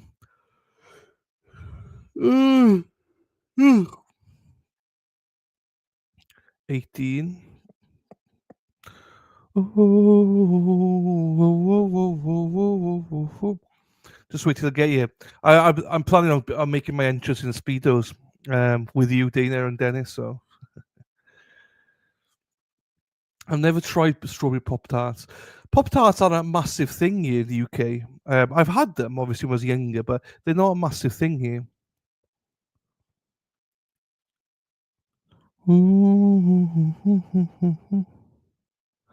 Good luck with Amtrak DC. Why? What's wrong with that, Sherry D?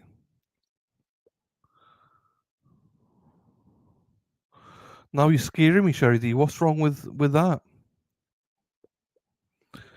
Ba, ba, ba, ba. Banana bread, 1, 2. Oh, banana bread. I never tried banana bread, I don't think.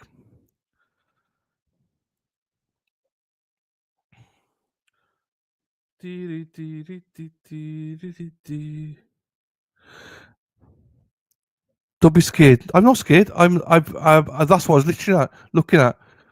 It's literally in the works. It's literally in the works. If I can tweak, because I have to, if I amend my flight, I get fined. You see, so I got to make sure that's worth me doing it. Doing the Amtrak stuff, because I want to. Yeah. Anyway, it doesn't matter. But yeah, I want to try and do something. Chocolate chip banana bread. Whoa, that sounds nice.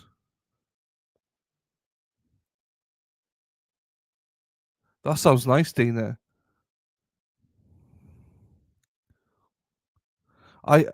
Raspberry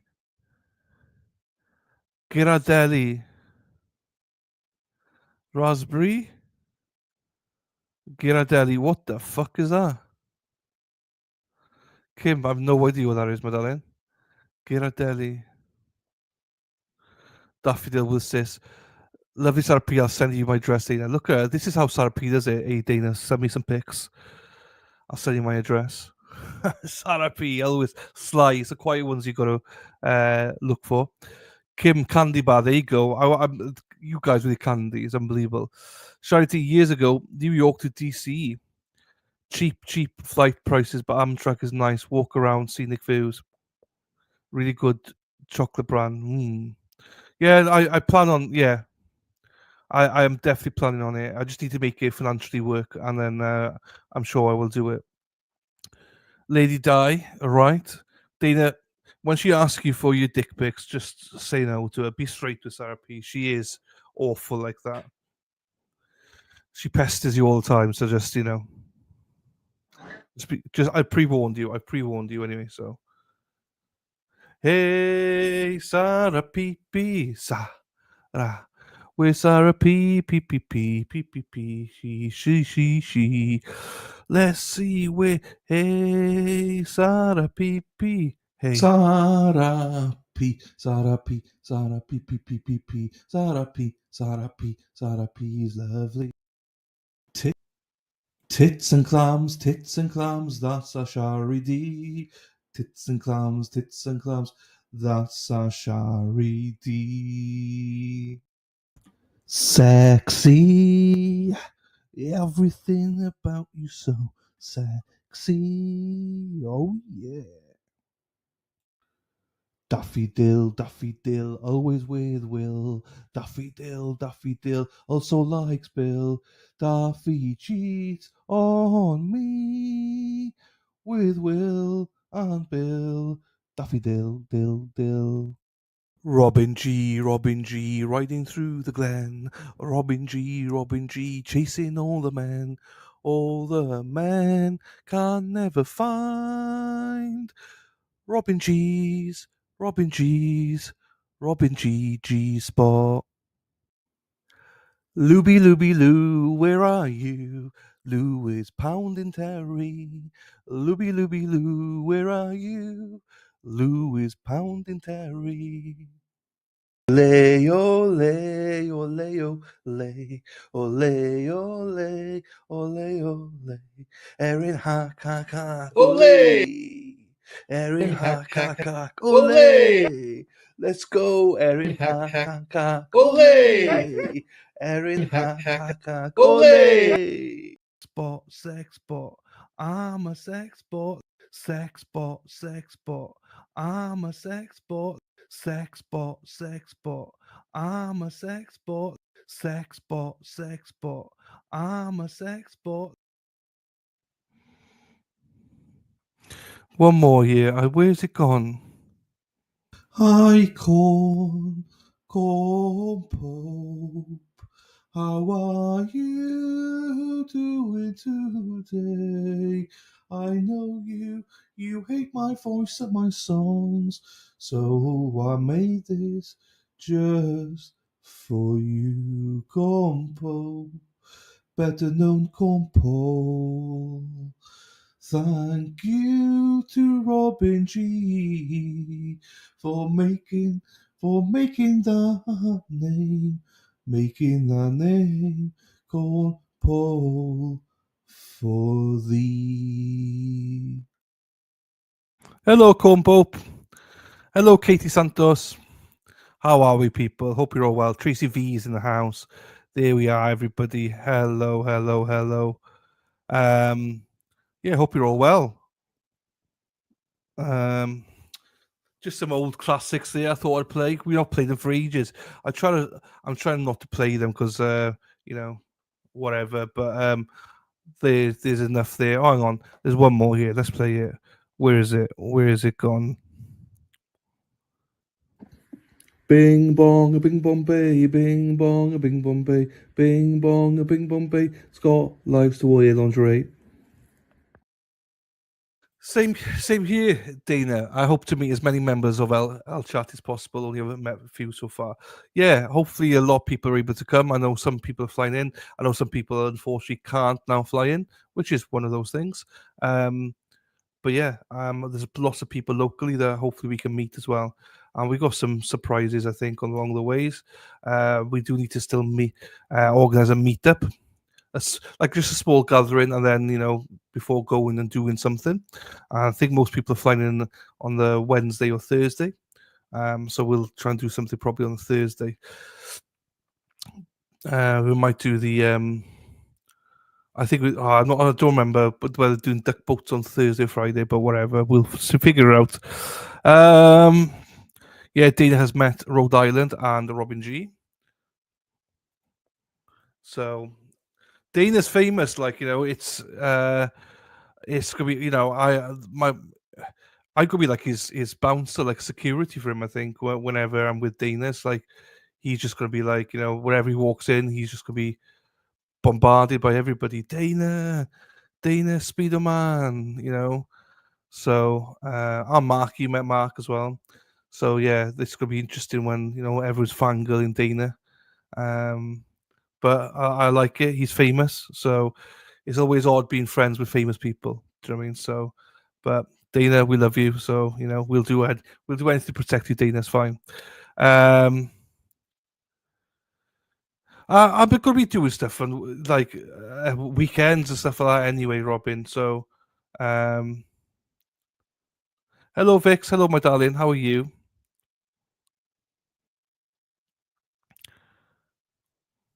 There you go. You can all meet Tracy. It's all good. She will be around as well. She will be around. The only thing I think midweek is going to be the duck boats and the visit to Salem as well, Peabody. Duck boats. I think that's going to be on the Friday, the 28th to 7th to 6th, 23rd. 23rd, I believe, the Friday 23rd. The reason is because I know a couple of people aren't flying in until Thursday, so and want to do the duck boats. So makes sense to go to Salem on the Thursday then. But also people can do whatever they want as well. So, but I think we'll earmark the duck boats on the Friday the 23rd.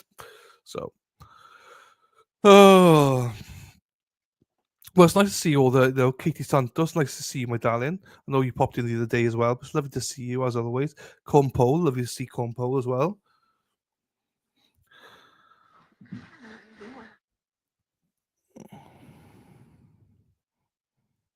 Oh, I don't know what happened there. I was just waiting to see what that was about. But as I say, we got many. Well, I think we got some surprises along the way as well. So, watch this space, as they say. Ooh, there you go. Yeah, you can bring Murph then, Les. There you go. Bring up Murph with you. Oh, who have I seen for ages? There's so many people I've seen for ages. Forget her name now. Logan Carter. I need to meet Logan Carter, but I forget. Are there any matters that we need to take up out of the presence of the jury at this time, Mr. Truman? Anything, Mr. Selden? Tomorrow, Very well. I Bring think in the jury, please. there's nothing on the agenda, to be quite honest with you. It's either going to be play a video, or do you know what, I might just do a quick short, members only, and basically just record off my phone, and then don't have to show anything. That might be the members only tomorrow. Just talk shit. But there's no agenda for it. But I mean, I might have to play a video. I don't know, to be quite honest with you. Murph, treats Murph. Yeah, so I don't know. In the future, members only, I want to get people on. Hippie Chick, one of the first people to come on. She was supposed to come on the other day, so we get Hippie Chick on. We obviously want to get Dana and everybody on as well. But yeah, members only, want to make it more for you guys to come on the channel and speak and do whatever you want. But yeah. So yeah, I might play a court video tomorrow, maybe, from the UK. But if you got holidays on Monday, I might do that on Monday instead. I might actually not stream on Monday then, because I need to remember to take a break. You guys need to remind me to take a break as well, because we're doing 6 days. We're doing Saturday as well. So if I get ill again, it's Sarah P's fault. So. Of the witness, please, Mr. Selden. Thank you, Your Honor. Mr. Stevens, my name is Stanley Selden. I'm co-counsel for the defense for Natalie Cochran. Good morning. I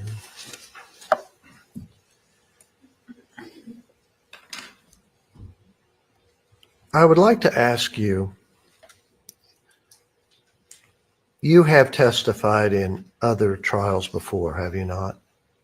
I have. And in all of those trials, you testified for the prosecution or the state, isn't that correct? I believe that is correct, yes. And in this case, you were asked by the prosecution and the state to testify more or less on their behalf as to the substances submitted for your analysis. Isn't that correct? I was asked to testify to the report I had previously issued. So yes, that happened to be for the state in this case. Right.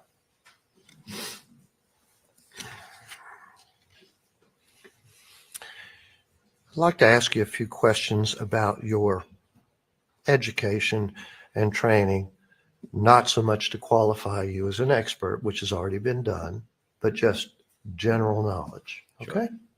Yeah.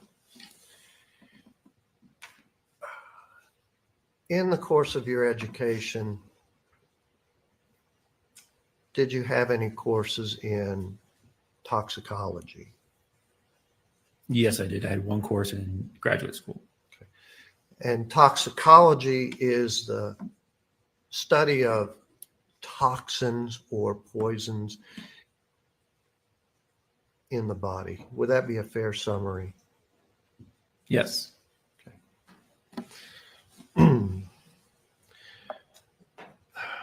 Did you have courses in biochemistry and organic chemistry? Yes, in undergrad, I had courses in both. Okay.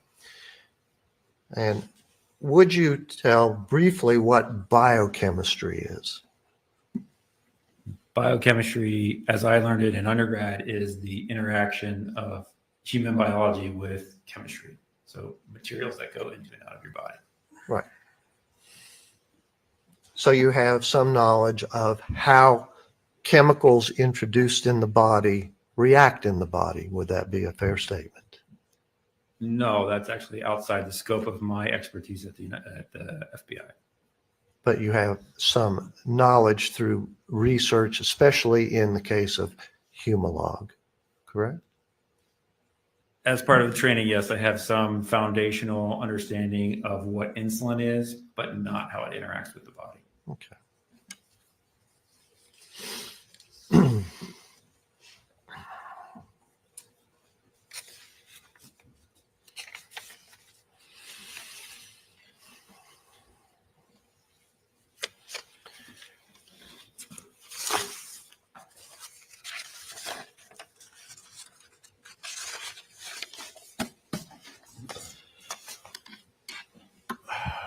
Were you aware or were you informed that the substances provided to you for analysis, especially the Humalog and the methylprednisolone, were recovered from the home of Natalie Cochran, which was 433 4H Lake Road? Yes, that probably would have been on the incoming description of evidence provided. Okay.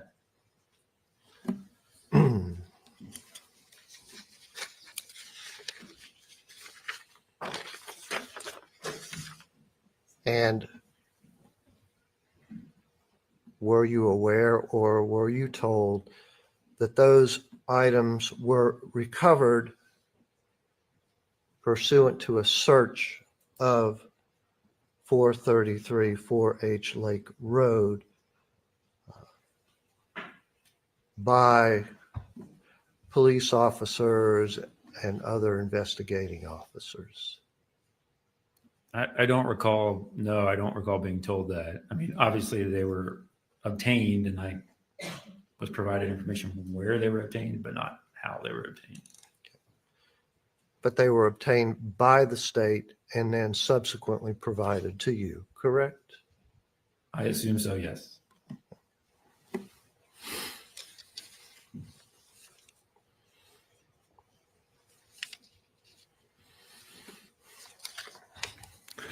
It's funny. Sorry, I had to go there. My niece is here. My eldest niece.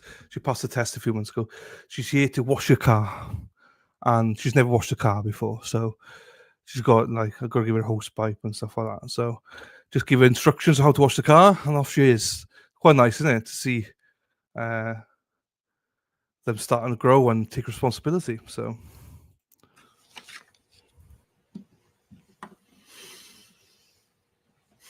I submit to you that Michael Cochran died around February 11th of 2019.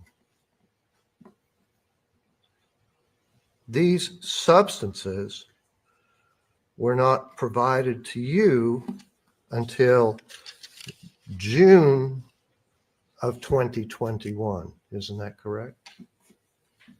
They were recovered in the field office sooner than that, but they arrived in my unit in, I believe it was May of 2021. Okay. And I started the analysis in June of 2021. So over 2 years subsequent to the death of Michael Cochran. Wouldn't that be a fair statement?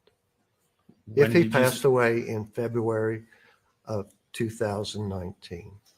Correct.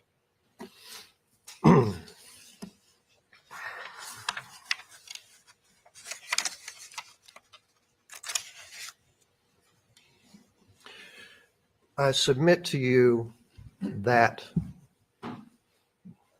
these substances were collected approximately 4 months to 5 months after the death of Michael Cochran in February of 2019. Do you know what was done with these, where they were, how they were stored prior to you receiving them approximately 2 years later? No, I do not.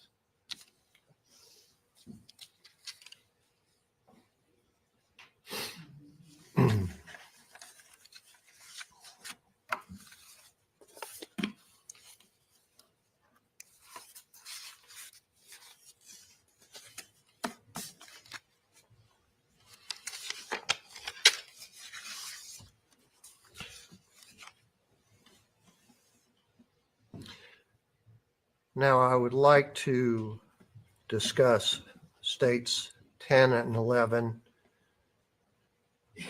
And 10 was a vial marked methylprednisolone acetate. Do you recall that? Yes.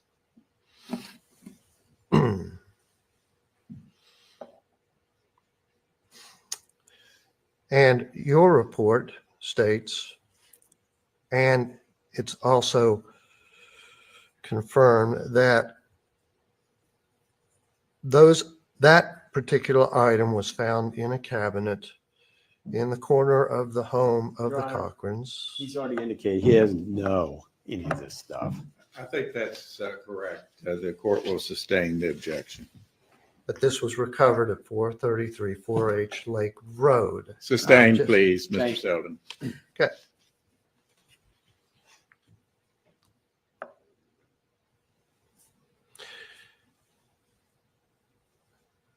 Methylprednisolone acetate is a synthetic corticosteroid, correct? Yes, that is correct. A form of steroids in general, right? The use that I researched and came across was an anti-inflammatory, Right. not a corticosteroid, an anabolic steroid for growing muscle tissue. And that leads me to my next question, which is methylprednisolone acetate suppresses inflammation, right?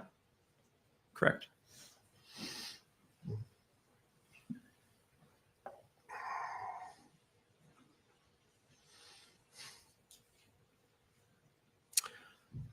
Now, I submit to you that if Natalie Cochran had inflammation of the lungs,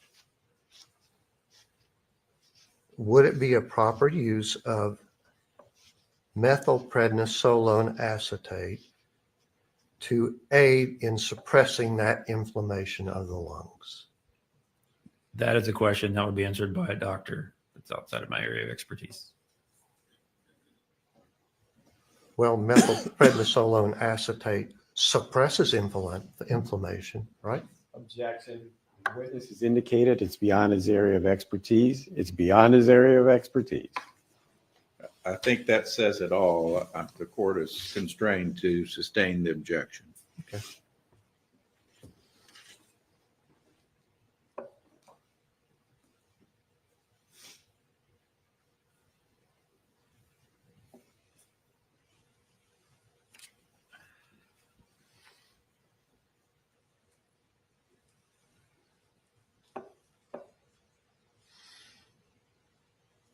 Can steroids increase blood sugar?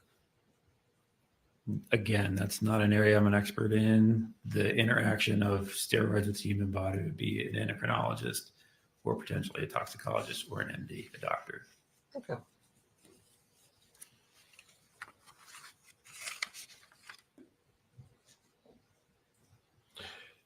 Do you know if an overdose of methylprednisolone acetate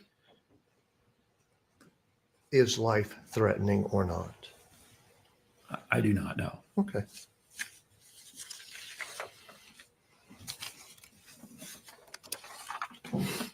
I'd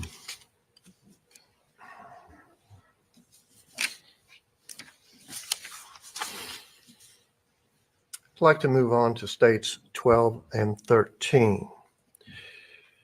That was identified as a vial marked enclophamine citrate. Is that correct?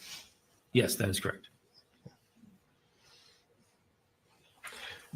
And that particular substance, according to your report, came from 211 Old Grandview Road, which was not the Cochran residence.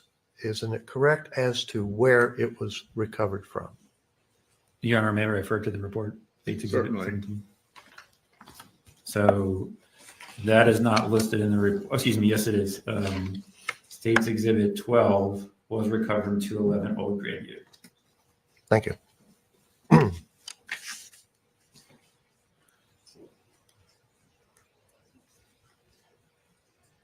Which, of course, is not the same as 433 4H Lake Road, right? Correct.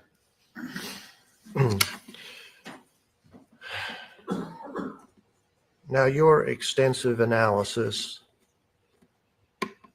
showed that it didn't contain enclophamine citrate. It contained glycerol and letrozole, correct? Correct. So it was mismarked, misidentified, right? The label on States Exhibit 12 did not match the contents of the liquid States Exhibit 13. That's correct. Fine.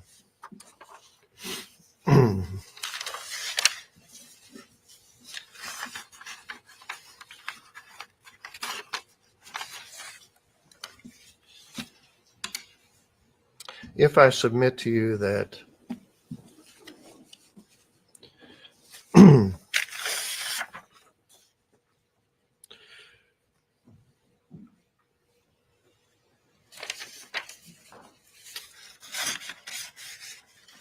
withdraw that, I'm not going to ask that question.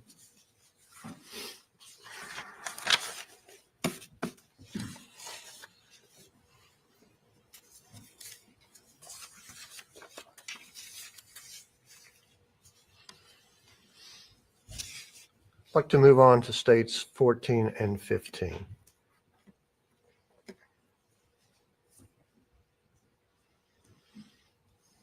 That was marked as Humalog insulin Lispro. Is that correct? Yes, States Exhibit, the vial, States Exhibit 14 was marked that. And you testified that you have specialized knowledge, research, etc., into Humalog insulin and its effects and your research. Is that correct? I believe I testified that I have the expertise to analyze those and determine whether or not something contains that or is consistent with containing those materials, not their effects on the human body.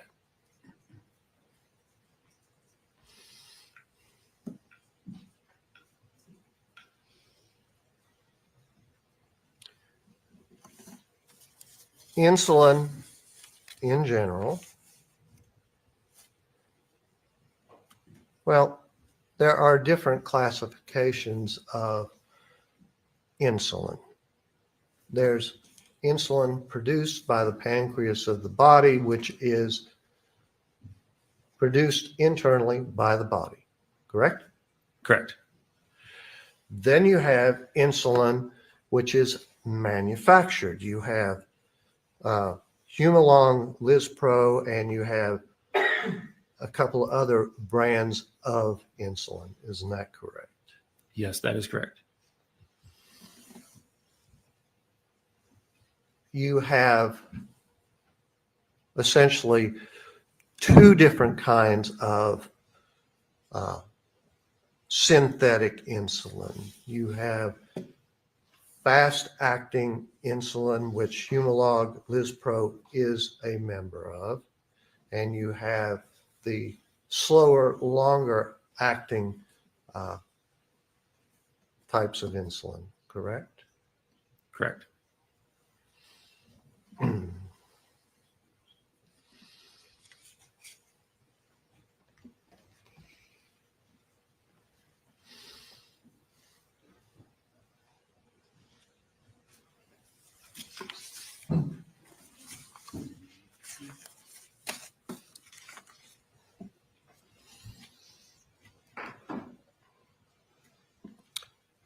Humalog Lispro insulin is termed fast-acting because its effects take approximately 15 minutes to work, correct? My research said 15 to 30 minutes, but yes, it's fast acting in that it is ready, available insulin. Yes. and its workings or effect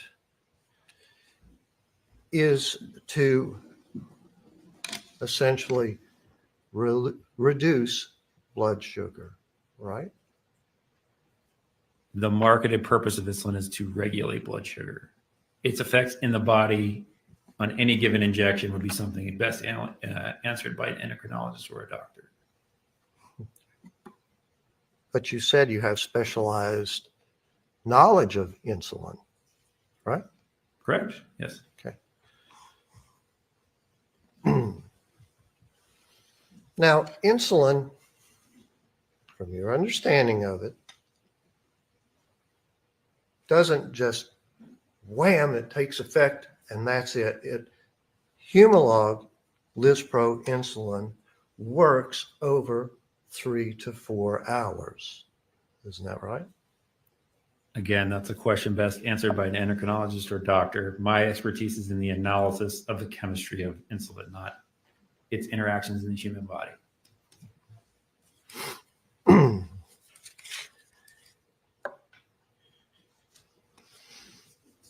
But there were various research articles attached to the reports, which included research into insulin, its effects, etc. Weren't you familiar with those? Yes, there are references attached to my report that talk generically. I don't believe there were actual studies. There are lists, the references to some studies, but those are not studies that I understood as interacting in a human body. Well, why did you research them then? There are references. Why did you refer to them and why did you say you were familiar with them? If I'm understanding correctly, there's two sources of information that came out of the references that I provided. One was drugs.com, which is a site that we use for generic uses of drugs. And the other one was the Merck Index. And the Merck Index was provided for some of these to show generically what these are used for. And those references may be included in those studies in this pronounced. And the Merck Index and those studies tell you how they work in the body, right? How their chemicals work, right? The references that are included may provide that information, but those are not studies that they're within my scope of expertise.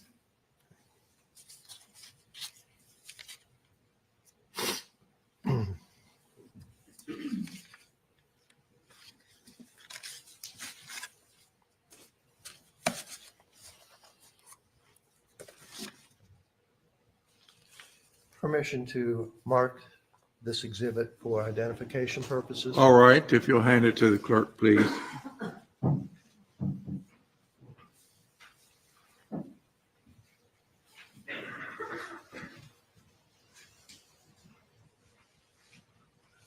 This will be Defendant's Exhibit number 9.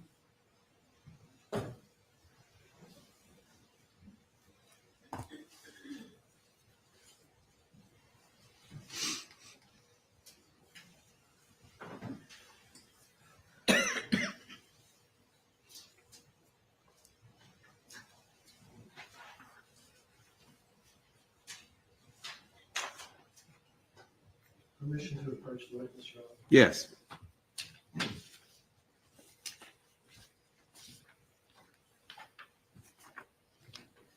Permission to question the witness from here. You may proceed. Thank you. Now, Mr. Stevens, would you look at those collection of photographs? Sure.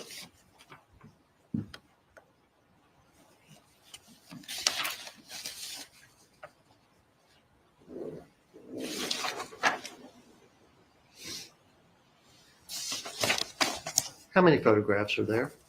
There are 4 photographs of what appear to be a vial in different positions.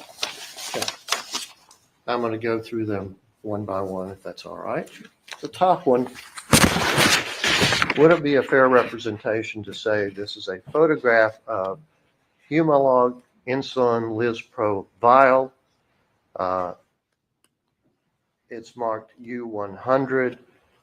The bottom it says Lily, and it has a fairly clear liquid that appears to be full to the top. Would that be correct?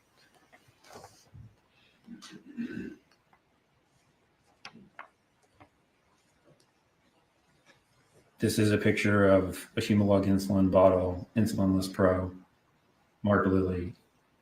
It's hard to tell from the image. That's the collar of the vial, so it does look like there's a liquid there, but it could be a bubble as well. This material is a bubble. So without having seen this, I don't know. I didn't take this picture. Well, I would submit to you that this photograph was taken by Lieutenant Bledsoe and another officer at the location of 433 4H Lake Road, and it was placed on a counter and photographed.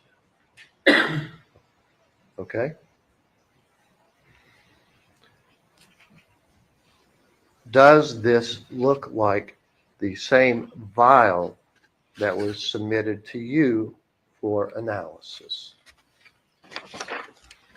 The front of this has the same markings. I would want to check with States Exhibit 14 to make sure they have the same serials.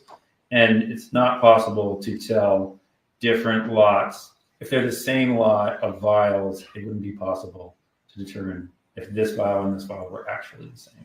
Okay. From pictures alone. The second photograph is a side view of what appears to be the same vial. Isn't that correct? Yes, this is a picture of another vial, or the same vial, if that's what you're telling me. And again, as far as what it shows, is it appears to be filled to the top, or as you said, possibly a bubble, correct? From the picture alone, I can't determine where the liquid is. There's a label that covers the vast majority of the bottle, and then at the very top, around where the collar of the vial is, there's a circle, and that could be liquid or it could be a bubble. Okay. You know, and I'd like to put these on the viewer so the jury can see as well. Go ahead.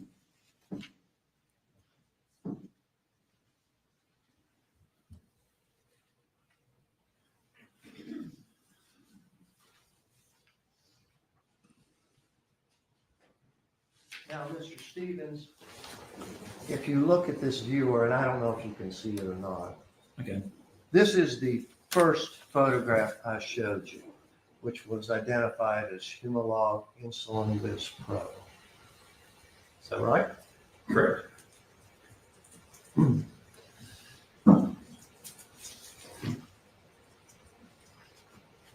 And as you can see from this photograph, it appears as if the fluid comes all the way up to here on the bottom.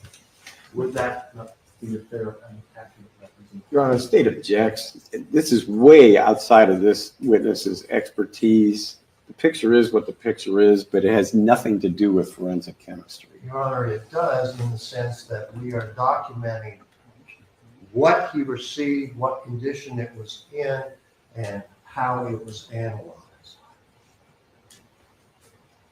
I'm not sure the witness can answer, but I'll give the defense some latitude. If you can answer, Mr. Stevens, go ahead. So as I previously testified to, it does look like there is some material up there at the top, much like you see now with States Exhibit 15. There are bubbles. And so from this picture alone, I can't ascertain whether that's liquid or a bubble or just the collar of the vial. So I can't answer the question accurately from this picture alone. This second photograph is or appears to be the same vial from the side view. Would that be fair? No, I refer to States Exhibit 14. Sure. Check some of the markings.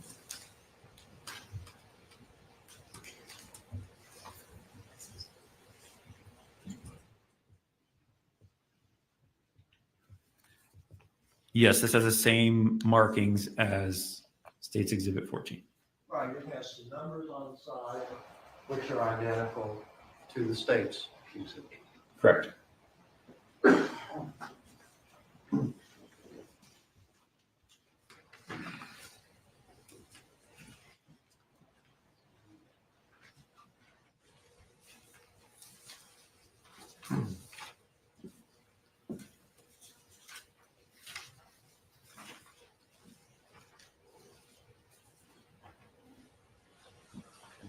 would you look at this photograph? Does this appear to be the same vial with the same contents viewed from the other side? And I call attention to these markings on the side, WG4171AMX. Is that the same vial as the states? This picture has the same markings as the vial from the state. I don't know if it's the same vial. Same markings. Appears to be the same. It has the same markings. Okay.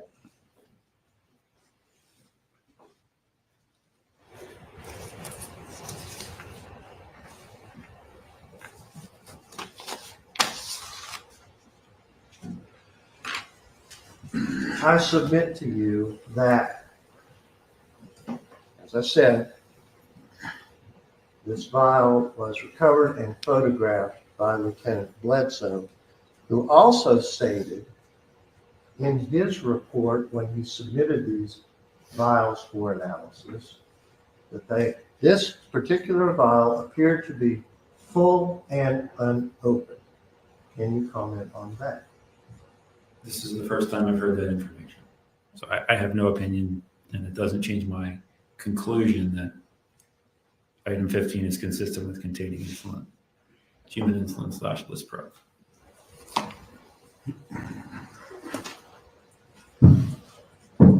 And just for clarification, this last photograph, which was in this batch, again was photographed by Lieutenant Bledsoe as he found it allegedly in Natalie Cochran's refrigerator at 433 4H Lake Road. Does that information give you any other information or impact your analysis? No, it does not. Okay, thank you.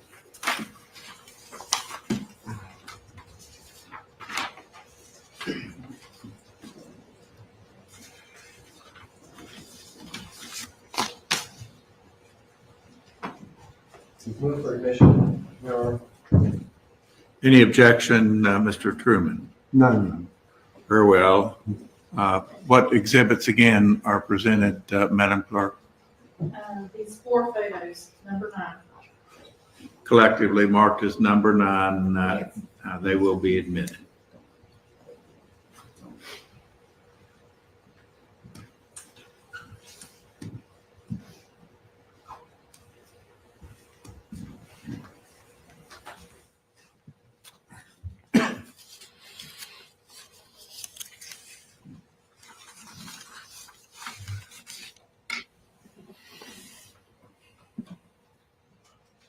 Now, I know you're not an endocrinologist, but in order for synthetic insulin to be used, it has to either be injected directly with a hypodermic needle, or it has to be put into a pump worn by an individual for its use in the body. Isn't that correct?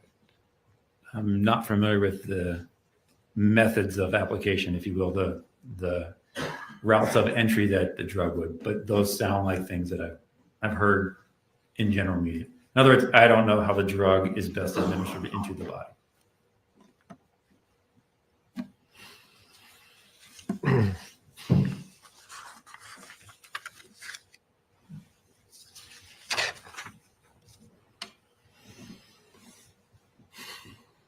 In the reports provided,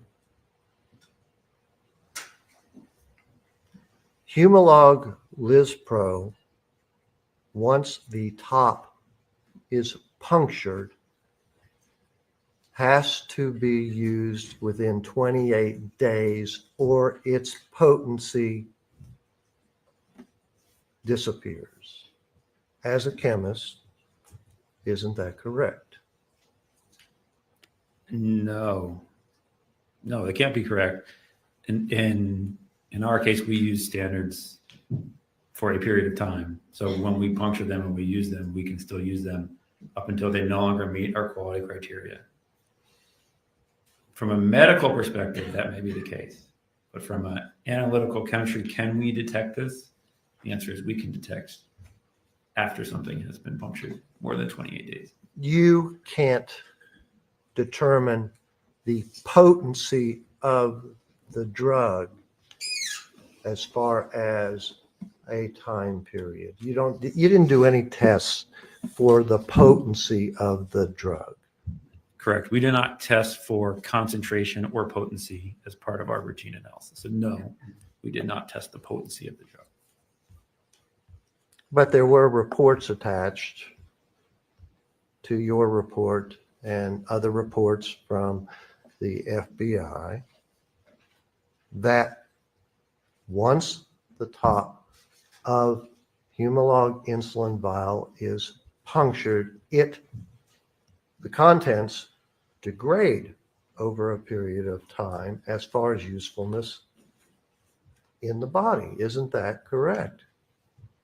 When I tested the sample that was submitted, States Exhibit 15, I compared it to fresh insulin obtained from a pharmacy, and they compared favorably. In other words, the ratios that we look at and the retention times that we look at were all consistent, and hence the conclusion. States Exhibit 15 is consistent with containing human insulin / Humalog at the time I analyzed it. Okay. Now that brings up another point. To analyze the contents of this vial, marked Humalog, and give me just a moment.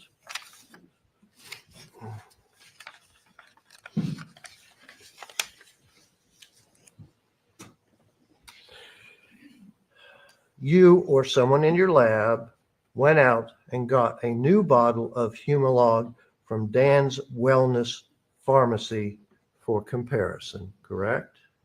Correct. And you did various tests on that bottle and compared it to the bottle that was submitted to you, all kinds of tests, and you found it was consistent with Humalog Lispro insulin, correct? The report wording is consistent with consistent with human insulin / Humalog. Yes. Consistent with means it is not identical, but it is of the same family. It appears to be the same type of drug, right? Consistent with is the predefined highest level of association that we have in that standard operating procedure. So there is no identification of insulin in our lab. It's not a possibility. Now, synthetic insulin is produced by the companies in batches. What I mean is the sum total of all synthetic insulin isn't produced by the manufacturer at the same time. It's done in batches of insulin. Isn't that correct? Yes, insulin would be manufactured in lots or batches, yes.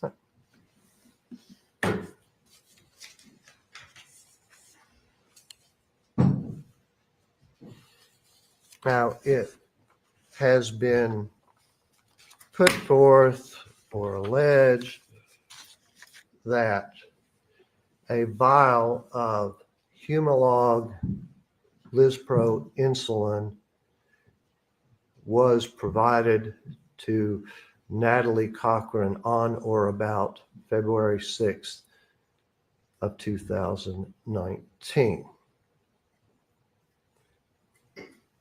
There is no possible way to say that particular vial is the particular vial that was analyzed by you. Isn't that correct? I want to make sure I understand your question. You're asking, is the item submitted to me the vial that was collected, or are you asking, if I can tie the vial that I tested to the one you described.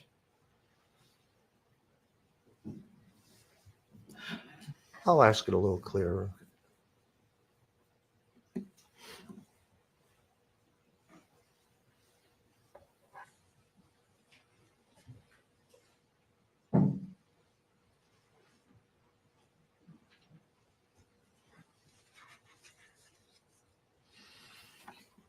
And I want to make sure I don't misstate anything. There have been some suggestions, implications that a vial of Humalog Lispro insulin might have been used by Natalie Cochran to inject her husband, and that vial may have been provided by the Davises, who had a son with diabetes.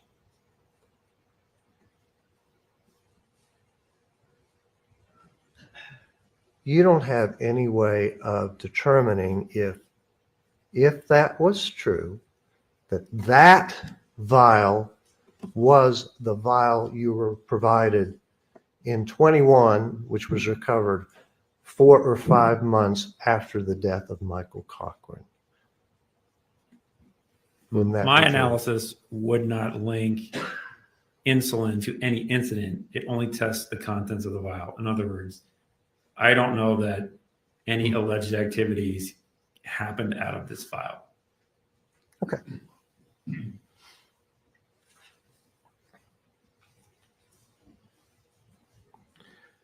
Why didn't you measure the volume of the vial?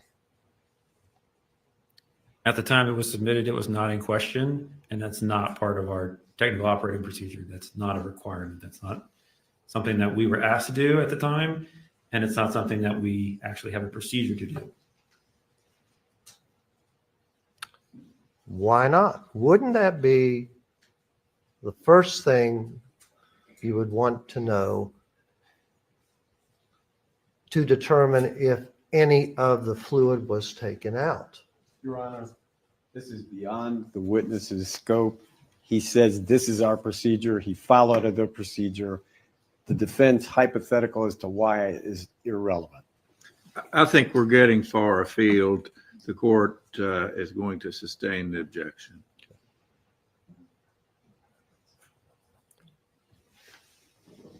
You don't know if any fluid was taken out of this vial or not. That is correct.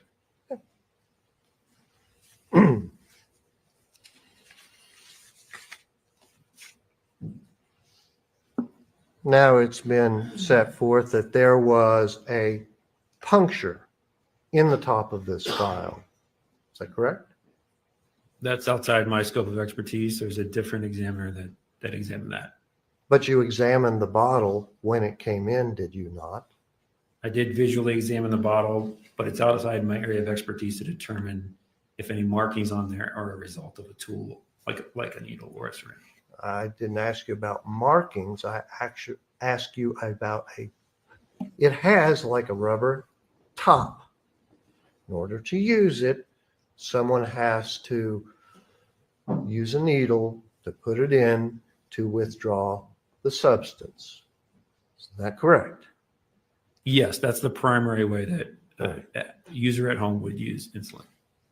And if there was a puncture in the top of that rubber seal,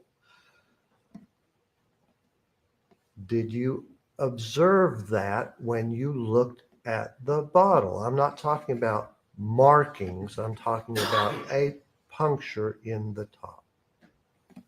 I captured images, States Exhibit 16, that include an image of the top of that, but I do not have an opinion on whether or not that's a puncture.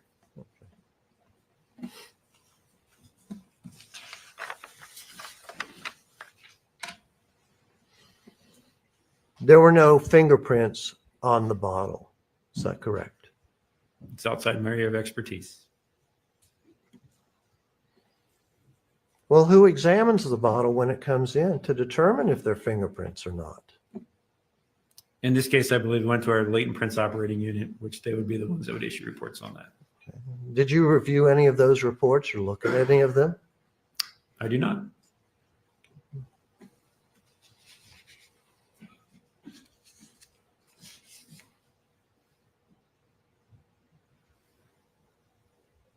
Now, I know it's not your area of expertise, but if the top was punctured, there would be no way to determine when that occurred.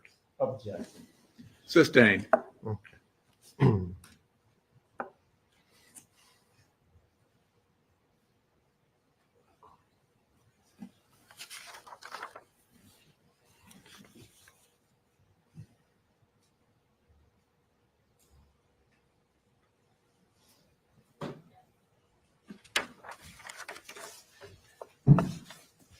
A moment, Your Honor. I'd like to look over my notes. All right.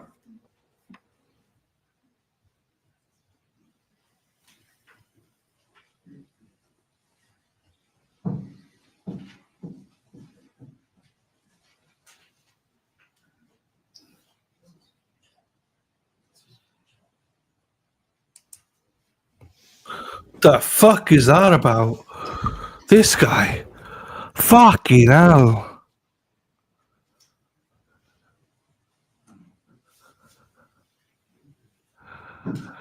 You got one. Oh, here we go. Fucking hell. If the contents of the vial submitted to you and were tested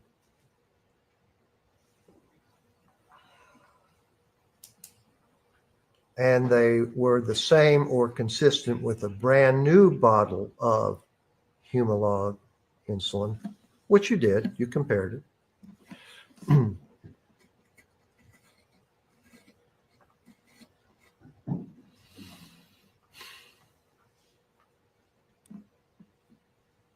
How could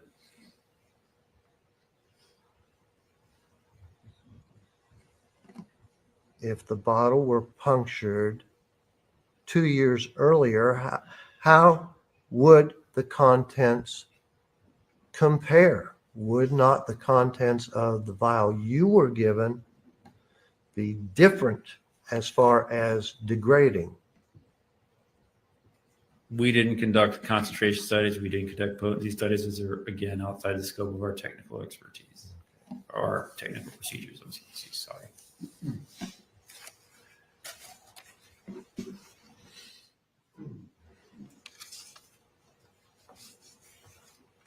Right, end it there, man. Fucking hell. Come on. Don't do this to us. Don't do this.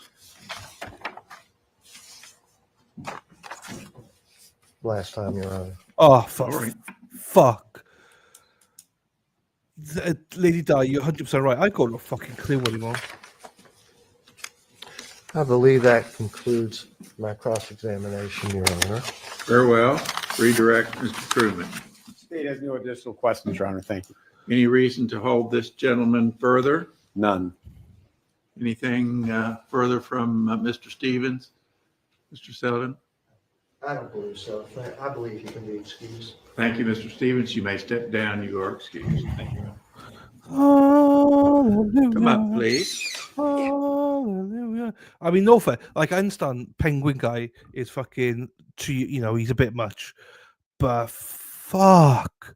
This guy is just too slow. Just too slow, man. I have no idea what he just said there. I completely lost it. I have no idea what's going on. I'm even more confused now. Like, Lady Di, you were spot on. I have no idea. I got distracted. And that voice is just like, oh.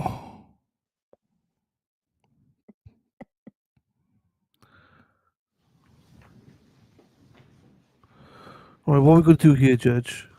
All right, members of the jury, you may be delighted or you may be sad, but we've gone as far as we can go today. Today is Friday, so you'll have a very nice weekend. If you come to court on Tuesday, you'll be surprised because Tuesday is a holiday. It's Martin Luther King Day, and we will be closed. So we have a 3-day weekend. I don't like holidays during a trial because it gives my juries an extra day to get in. Or you may be sad, but we've gone as far as we can go today. Today is Friday, so you'll have a very nice weekend. If you come to court on Tuesday, you'll be surprised because Tuesday is a holiday. It's Martin Luther King Day, and we will be closed. So we have a 3-day weekend. I don't like holidays during a trial because it gives my juries an extra day to get into trouble.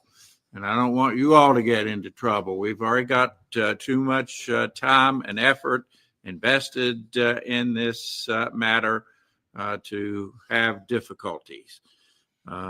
You will hear, if you're not careful, people talking about this case. There's much to do online. As I've explained to you, we have a media source that is streaming this live. And not only do they do that, they wrote the broadcasts or hear any of someone else's opinion. It is your decision that will count. So guard against reports popping up, against reading any reports or viewing any video online. I want you to keep an open mind, as I have said. We will start up again on Tuesday morning, promptly at 9 o'clock. There you go. And there you go. We will have a You whole fucked slate of witnesses for you at that time. We've simply had a little bit of scheduling difficulty today, and that is the reason why we are quitting early today. But we will be ready for you folks Tuesday morning at 9 o'clock. Again, do not talk among yourselves or with anyone else about this case. Have a wonderful weekend and put this out of your mind over the weekend and be with your families and your friends and rest up so that Tuesday you can come back refreshed and be ready to delve back into this trial. All right, with that admonition, you may follow the bailiff to your jury room, and I'll see you Tuesday morning. So he misspoke. He said we're going to be closed on Tuesday. I think he meant we're going to be closed until Tuesday. So that's why I wanted just to confirm. So we're back at 9 o'clock on Tuesday. Happy days. Tim, I know you're here. I probably won't be live on Monday. I'm going live tomorrow, members only. So I will do that couple of hours tomorrow and then have a bit of a break. Sunday, Monday, I do need to look after myself a bit better. So... All right. Are there any matters that we need to discuss on the record out of the presence of the jury at this time? That's from the state, Your Honor. Thank you. I have a moment to speak to Mr. Yes. Oh, that's good. Like, I would be honest with you, I was confused corn pulp and corn pole. Corn pulp, I think, is probably more intelligent than corn pole. So insulin's easy. 2 types, rapid acting and long acting. Diabetics take both. Rapid acting before meals, that's it. Your Honor, we have a slight problem with one of our experts, Dr. Banerjee. We were attempting to have her come in Monday to be present for testimony Tuesday and Wednesday when we expect the state's expert to testify so she could advise us, but there are many complications with that. She would like to attend by a video audio hookup or an audio hookup so she can listen to their testimony.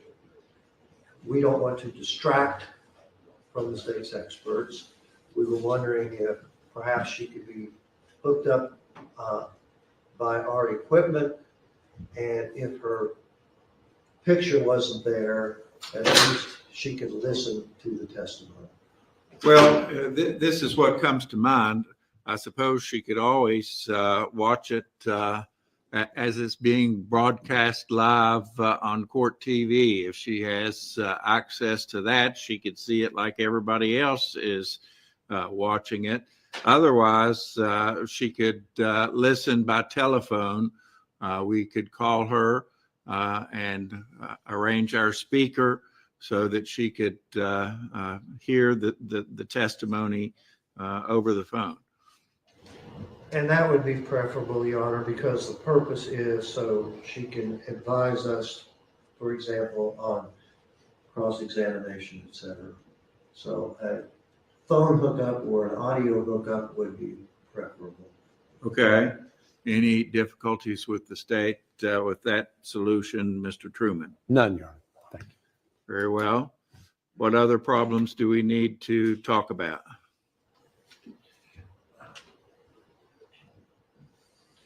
Your Honor, we would just like to renew our motion to exclude the vial of insulin and the motions connected with that, just for the record.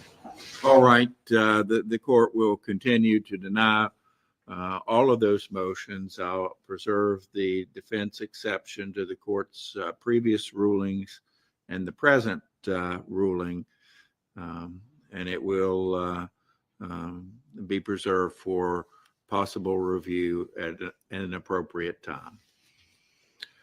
All right. Thank you all. Court is in recess. That literally went on for about half an hour more than it should have gone on for.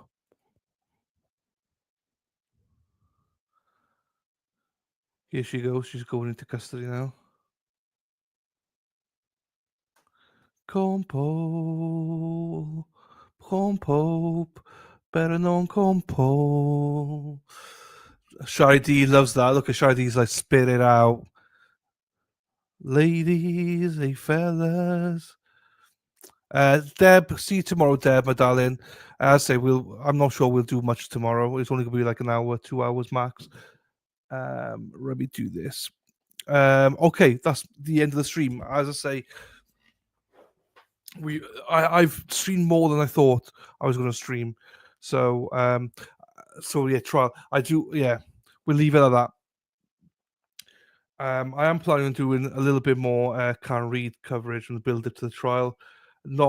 Probably not the same as most people. I want to do more about what changes they might make to the trial, and if we were them, what would we exclude, what would we include, and stuff like that. So, but that's for a few weeks down the road. So I will be doing some of that stuff as well, and ramping it up about Karen Reid as well after some of these trials are done. So yeah, there you go. Thank you to all of you, and yeah, hopefully see some of you for tomorrow. Don't worry if you can't make it. It's a Saturday. Go enjoy yourselves, get lucky, or behave if you can't get lucky, and one final look of Dennis's junk before you go, and I will see you. I'll sing Dana's Christmas song on the way out, and then I'll see some of you there. Otherwise, see you all Tuesday. I will not be streaming on Monday. I'll see you on Tuesday at 9 a.m. or 8:45. With that, have a great weekend, everybody, and I shall see you later. Bye-bye.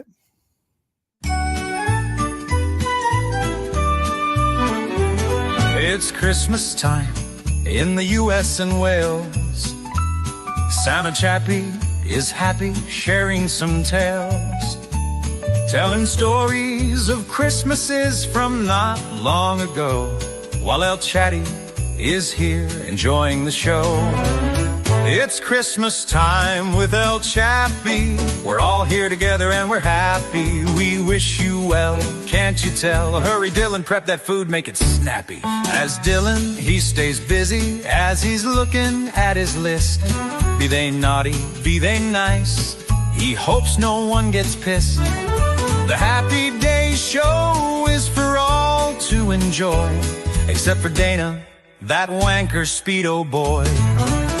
It's Christmas time with El Chappie. We're all here together and we're happy. We wish you well, can't you tell? Hurry, Dylan, prep that food, make it snappy. There's lots of love in the chat for each other. Everyone treats the other like their brother or sister in some cases, don't you know? Aaron Hack's bus is coming with El Chappie in tow. It's Christmas time with El Chappie. Ceredigion, Rhode Island lady are happy. So is Lisa Reed and Disney Queen. Come on, Christmas, hurry up, don't be mean. Sassy, Toots, Sarah P. are all here. And Mark and Bev and Stacy share the cheer. And then, of course, we have the Sweeneys. We love Tracy more than Dana, such a weenie. It's Christmas time now and then. Robin G will be riding through the glen. Boston Amy is also here, while the following folks share the cheer. Rhodey Dodd, Gary Beeston, Hippie Chick, Crystal, Heather Taylor, Daffy Dill, Les, Danielle F, Ruka Shrew, Half Pint Viv, Terry Martin, Yaya Trucker, Kelly Eggleston, Corn Pope Keith. Merry Christmas to all and to all a good night.